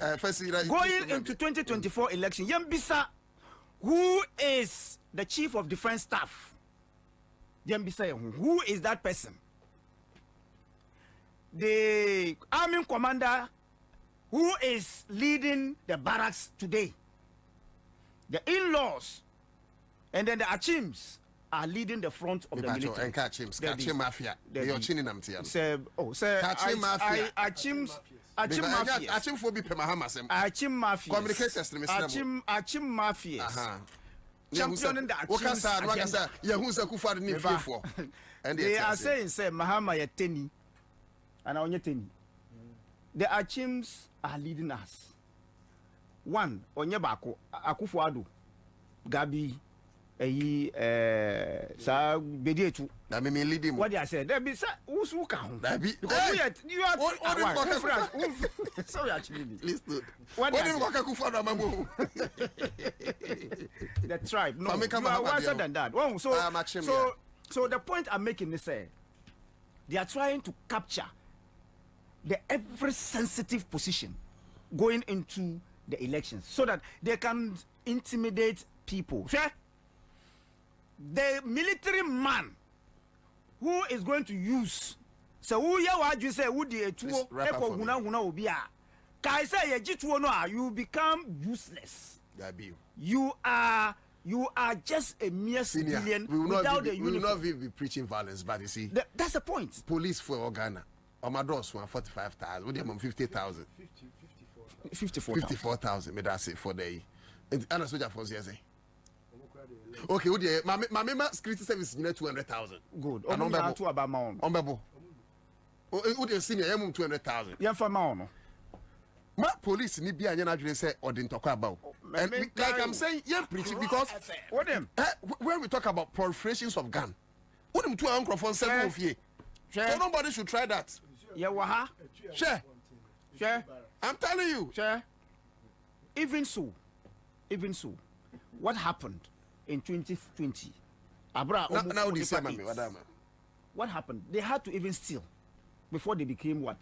Victorious. So even in 2016, the incumbent party lost to opposition with series of allegations. So the same thing is going to happen in 2024. That president is coming back. The margin is going to be more than 1 million votes. If I saw 1.5 million. I'm saying, sir, more than 1 million.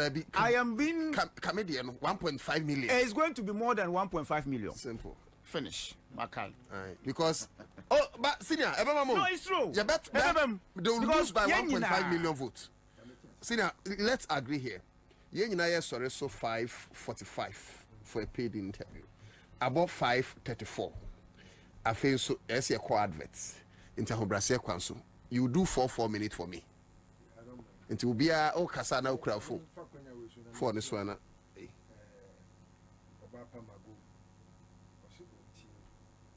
Oh, your channel, Nahima. Very beautiful and intelligent. Of a Wontumi 4 mobile 3.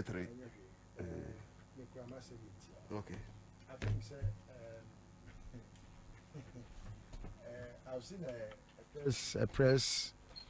I've seen a press. A friend is saying, am I audible? Yes. Okay, all right. My good, you know what here.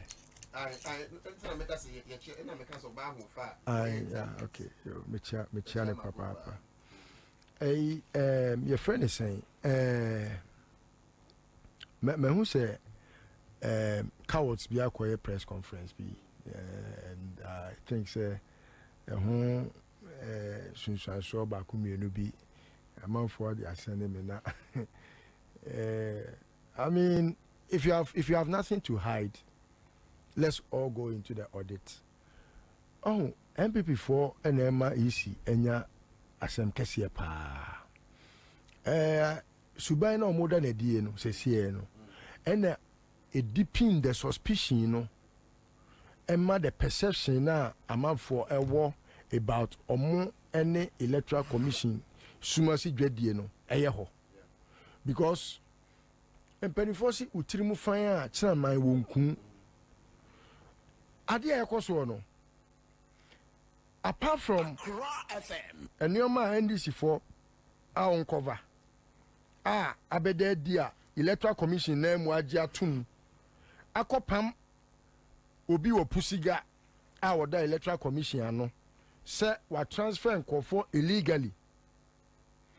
Eno ho ntro bebre asabede di se musi obi akra ntimi nko machine nim eso eto ate se obi atimi wo pusiga akọ machine nim. Na de ote akra he obi wo pusiga watimi akọ machine mu na de ote nkra he o te na make na say it is even in their own interest to audit say ye be audit electoral roll no. The electoral roll does not just contain the names of those cowards and yet Baumia, Samira, your friend is saying, Kodia, Nana Boache, and Fui could be the same. Any more Maka, Edina, I mean, I don't want to waste my time. A year or more, or Mubetwa ba come December 17, and the actual. Unim say, Emremu no krano, say transparency, a year Juma. I was say, and at the click of a button, no. Bitimi who electoral roll nini na on my phone. Because I am an electorator. Mi din eka obi nso din ho.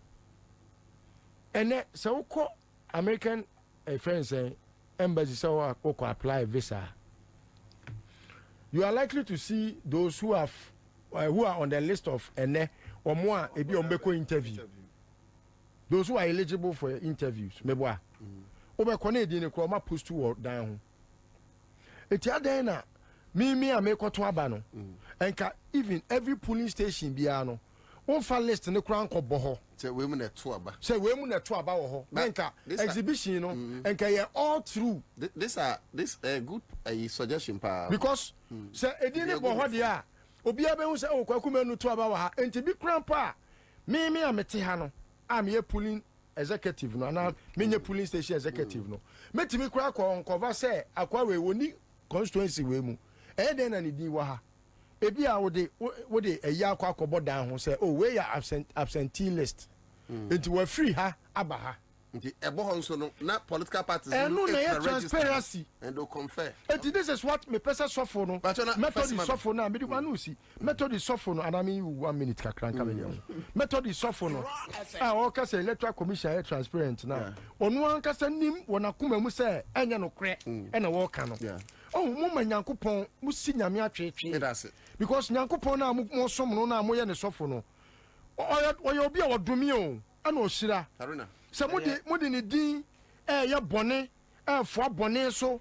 ya nioma ensem fata na me wodome na osira ati munya de mo ya no asofo no mo kan ho bi sa etro na mudi in the name of science se mo sha kaso kunti no munyai na nyame won sira mo mon kan no kura mo setre no na mo rebuke the wrongs and commend the right. Thank you, Listo. Please, 10 seconds time. Hypocrisy. Nama baby Ghana drui. Say also asofofo ne malams la omu was our voices now in 2016-2015 calling for peace to the extent say Samia Oku be a press conference. Eka na adwin e peace council. Eka na adwin Christian council say omun sorry ngina na ma voter register e credible for transparency and all that no.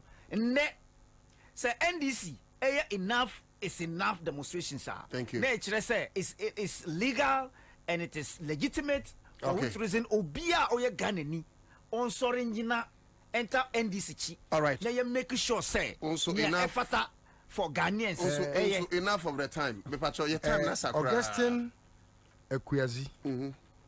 Owo Bush Road. Okay. Rasta. Okay. Osi we bie ni kuha. Ya na sepa. Ya chia we bia. Ya minshla. Ma mincha Alhaji Mustafa former Maslock Deputy CEO Miwura Wutie ya chia papa. Ohopa na kwa minika sai. Na mincha ye Mr. Ohine Kapi. You know he's a Amasaman or Femicha Samson Okoji Abo wo DLFM. Ma menya this quickly na ye give us for any komo. Happy birthday going out to the PRO of Alexa Ghana.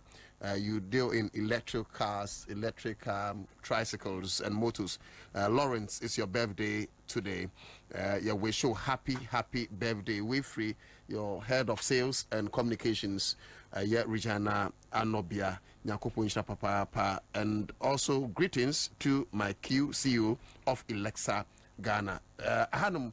And I remember quite near the Jumedinesi and as Kwame Kwachibo Mechidom se produce, of course, Eugene Banti, your fan from me didn't nana utudako, watch the best year, but ye near Jumedino, and Kwasi say, we to give us Herba Center. Ye try after that, give us Ubine Stadium.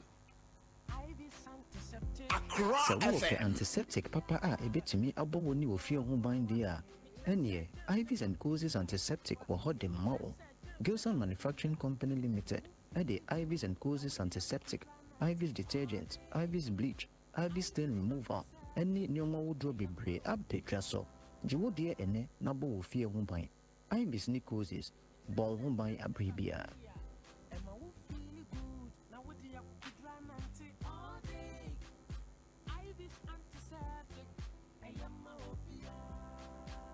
Give us P capsules. A memory. Manum bia ye benmua. Kani mitutu ya na minkuma bua. Sese die. Betu esa kum menia G. Give us P capsules. Give it to me, baby.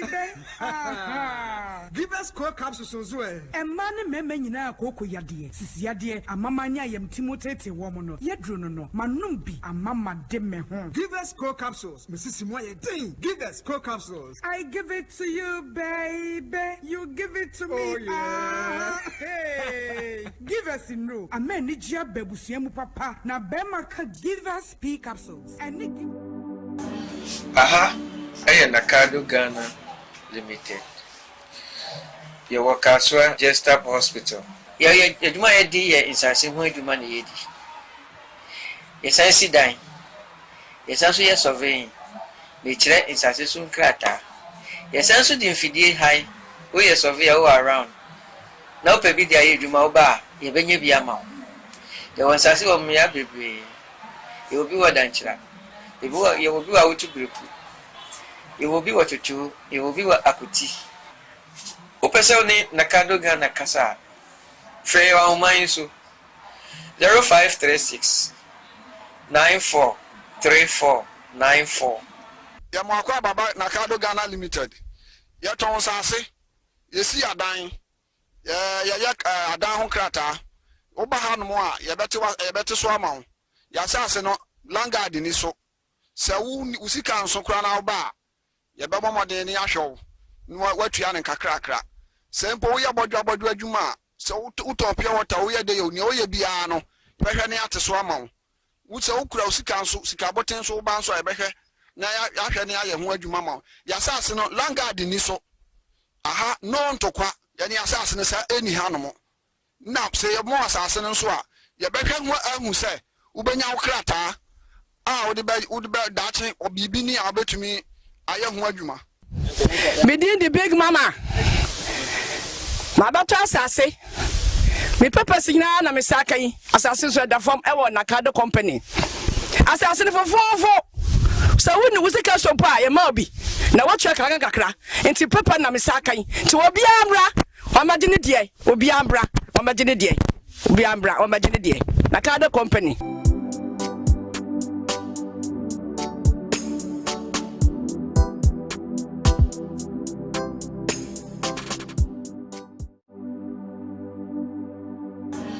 aha aye nakado Ghana Limited Your Kaswa Jestap Hospital.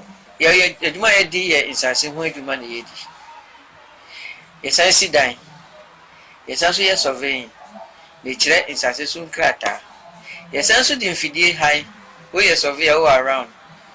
Na wopɛ bi de ayɛ adwuma wo ba a yɛbɛnya bi ama wo. Yɛwɔ nsase wɔ mmea bebree.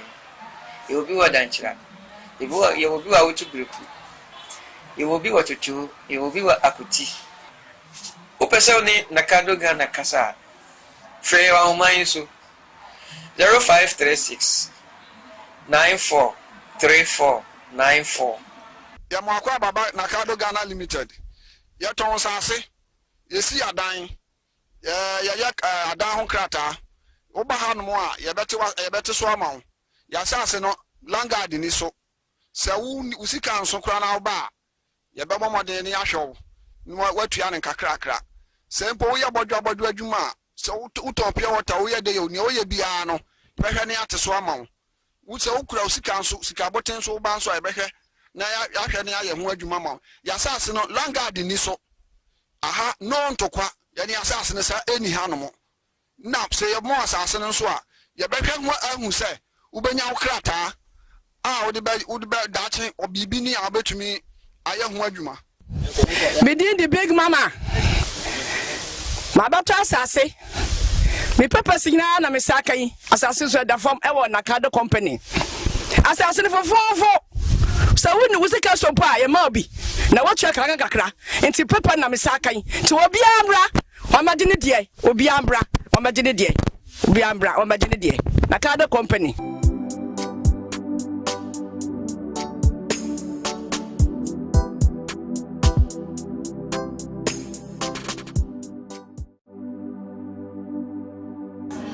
aha aye nakado Ghana Limited. Your Kaswa Jestap Hospital. Yaduma Edi insase ho adwuma na yedi. Yesan dan. Yesan so yɛ surveying. Mekyerɛ insase so nkrata. Yesan so de mfidie hae. Wo yɛ surveyor wo around. Na wopɛ bi de ayɛ adwuma wo ba a yɛbɛnya bi ama wo. Yɛwɔ nsase wɔ mmea bebree. Yɛwɔ bi wɔ dankyera. Yɛwɔ bi wɔ awotu bereku. Yɛwɔ bi wɔ twotwo. Yɛwɔ bi wɔ akoti. Upesa ni nakado Ghana kasa frɛ wa ahoman so 0536 943494 Yamako Baba Nakado Ghana Limited.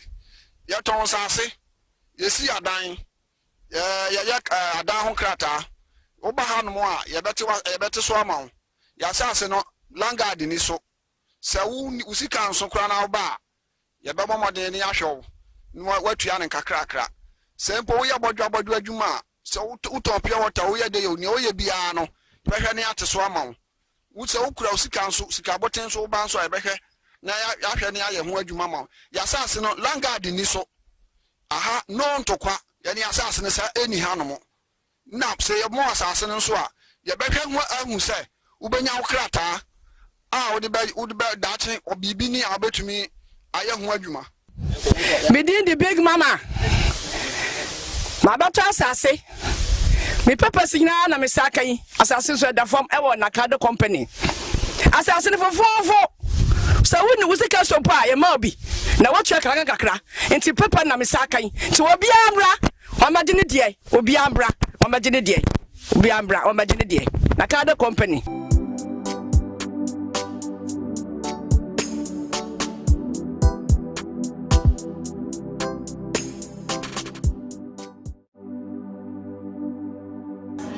Aha, Nakado Ghana Limited.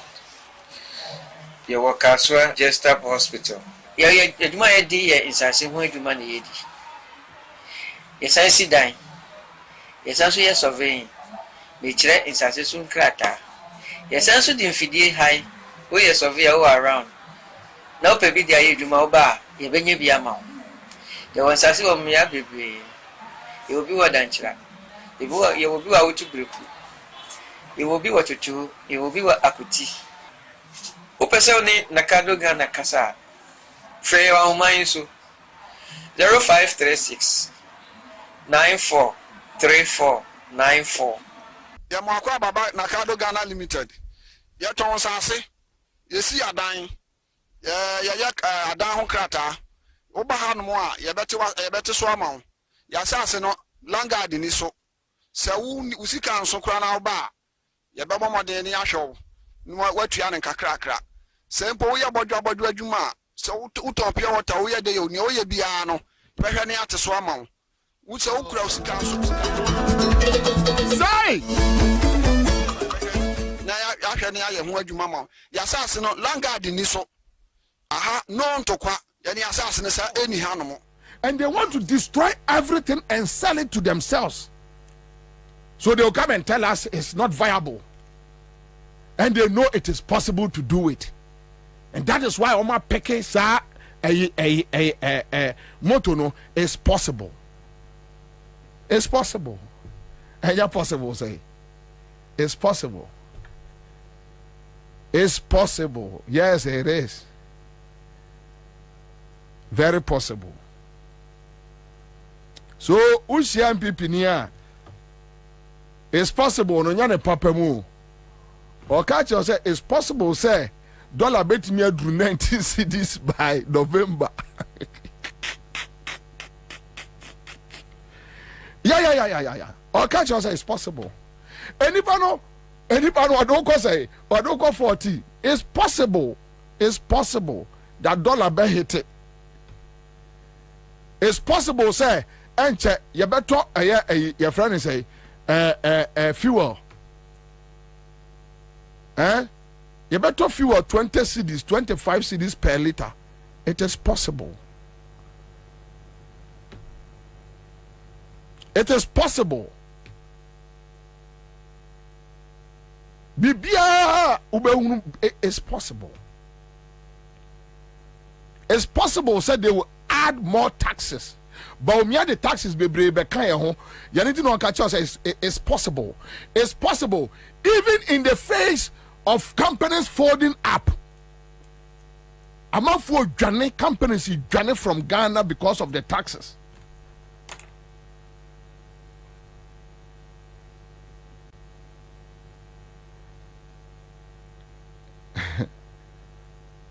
Companies need journey.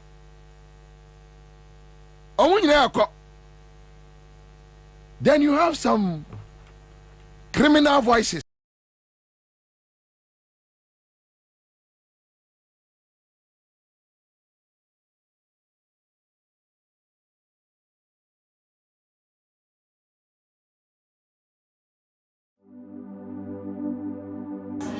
Aha, Nakado Ghana Limited. Your workers were just up hospital. You might dear in Sassi when you money. Yes, I see dying. Yes, also yes surveying. Nature in Sassi soon crater. Yes, also the infidel high. We are surveyor all around. Now, baby, dear, you do my bar. You bring you be a mount. There was Sassi of me, baby. You will be what danger.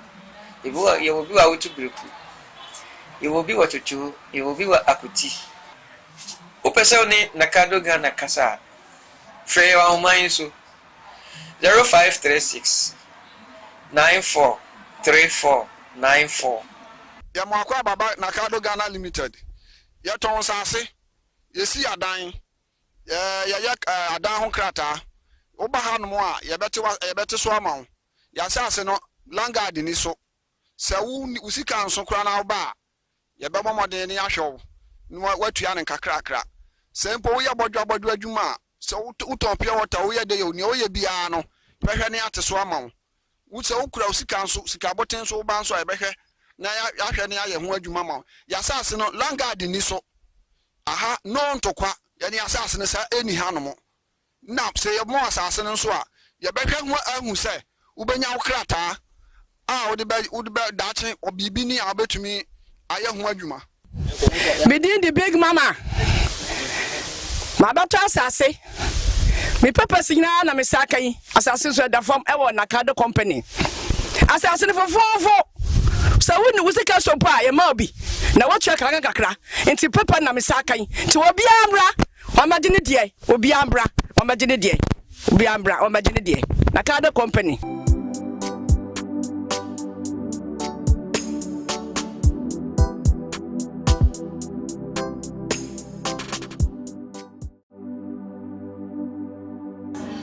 Aha, Nakado Ghana Limited. Your workers were just up hospital. You might dear in Sassi when you money. Yes, I see dying. Yes, also yes surveying. Nature in Sassi soon crater. Yes, also the infidel high. We are surveyor all around. Now, baby, dear, you do my bar. You bring you be a mount. There was Sassi of me, baby. You will be what danger. You will be out to group. You will be what you do. You will be what akuti.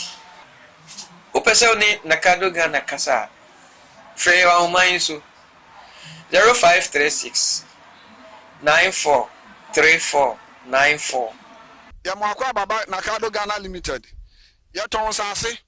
Yesi adan. Ya adan ho krata. Oba hanom a yebete so ama. Ya sase no langard ni so. Se wu usika nso kra na oba yebebo moden ni ahwew no watua ne kakrakra se mpo wo ye bodwo adwuma se uton pia water wo ye de yo ni o ye bia no behwe ne ate so ama wo se ukura usika nso sika boten so ba nso ebehwe na ya hwe ne aye ho adwuma ma ya sase no langard ni so aha no ntokwa ya ni asase ne sa eni hanom na se ye mo asase ne nso a ye behwe ho ahu se ubenya wo krata would be dache obibi ni abetumi aye ho adwuma within the big mama my daughter asase me papa signa na me sakai asase so da form e wo Nakado company asase ne fofofo so woni wusika so pa ye ma obi na wo twa kakra enti papa na me sakai ti obi amra o ma gine die obi amra o ma gine die obi amra o ma gine die Nakado company.